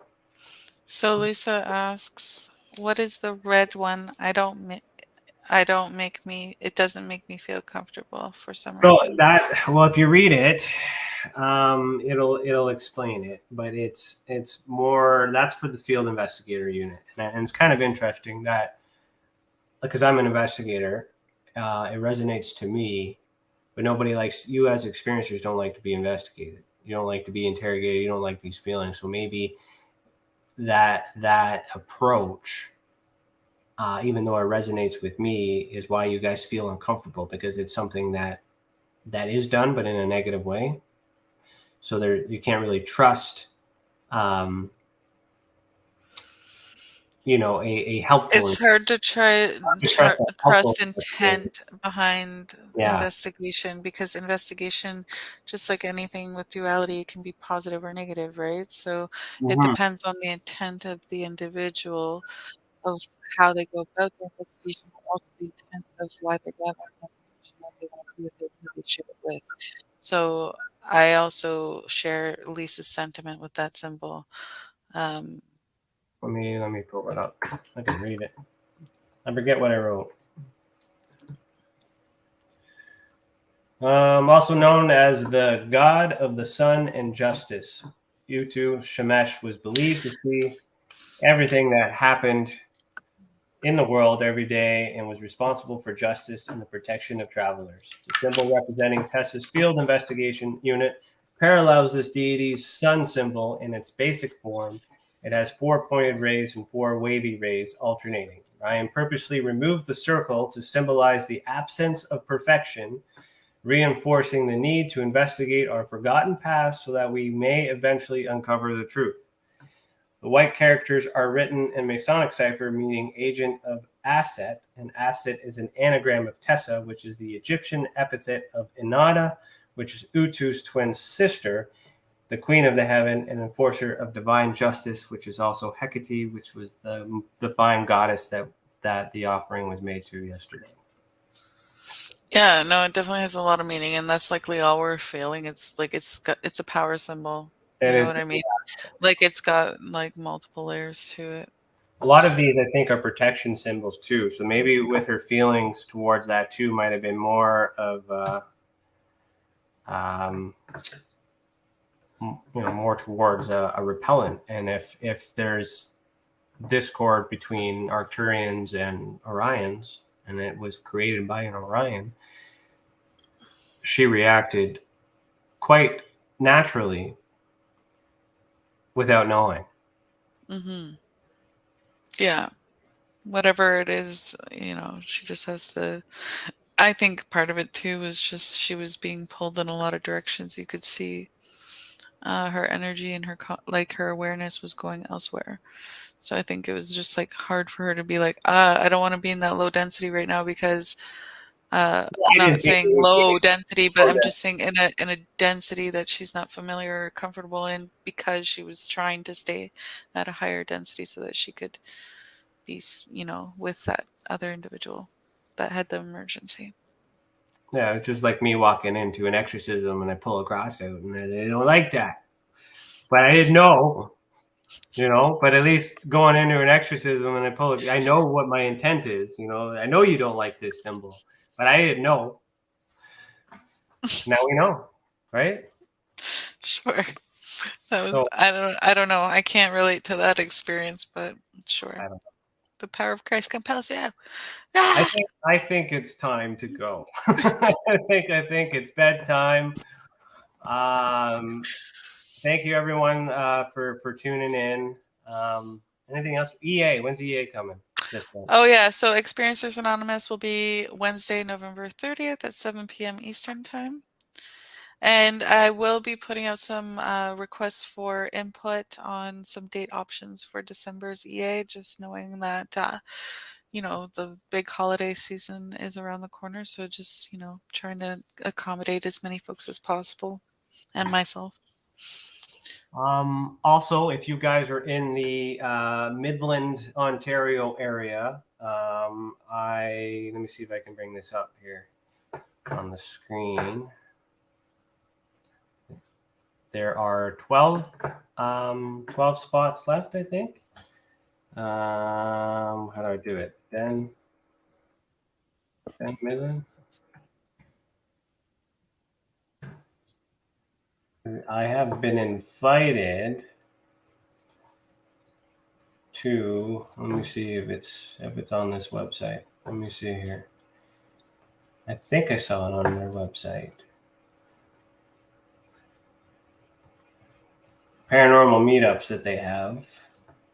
Oh, where is it? It used to be on here. Apologize. Maybe you should just go on your Facebook. Might be simpler. Oh, it's right here. Out of this right here. So, paranormal meetup. Let me click it right here. There we go. Okay, so Saturday, November 19th in Midland, I will be guest speaking at this dinner. And I will be talking to people in real life. This is my first public appearance since the pandemic. So it's a pretty big deal. There's 12 positions left, 12 chairs left, or seats left. That's the right word for it. If any of you guys are in the area, you want to come out, you want to heckle me, you want to assassinate me, like this is the place to go and meet me in person. So it is at 501 William Street, Midland. At 5:30 is when they start, and then I will appear at some point in there. They are charging for entry because there's dinner involved. You guys have a nice little dinner. You get to be introduced to their paranormal group, which is Black Moon Paranormal Society. So we're going to have a conversation there. I'm going to answer some questions and do whatever it is that they need to do. It's going to be an interesting conversation because it's local, and a lot of these people know me as the security officer and the private investigator around town. So I'm sure they're going to have a lot of questions if they're not already watching on the podcast. Mm-hmm. So it's going to be an interesting gig. Yeah, for the audio only folks, that was called the Out of This World Dinner. Yeah, I'll put the link in the description below. If they do want you to register, don't pay at the door. That's their rules. And yeah, so there's 12 seats left if anyone's in the area and interested. And Ray says, I spent more than enough time heckling you. You've always heckled me for life. We are cart buddies back in the day, maintenance boys and zellers, and part-time music players back in the day. Old time friends is awesome. My name is Ray. Back in the day. Hey, what do you say? Okay, talking shit, tired. Obviously, it's time to go. Thanks for watching. You want to say anything? Not at all. I think that this was a really great conversation. I'm happy that it went this long, but I am definitely ready to go. Yeah. Have a great night, everyone. Thank you so much for listening in. Thank you to all our members, and have a great night. Have a great night. Thanks for watching. Guys in the Sky, Heal the World. Peace.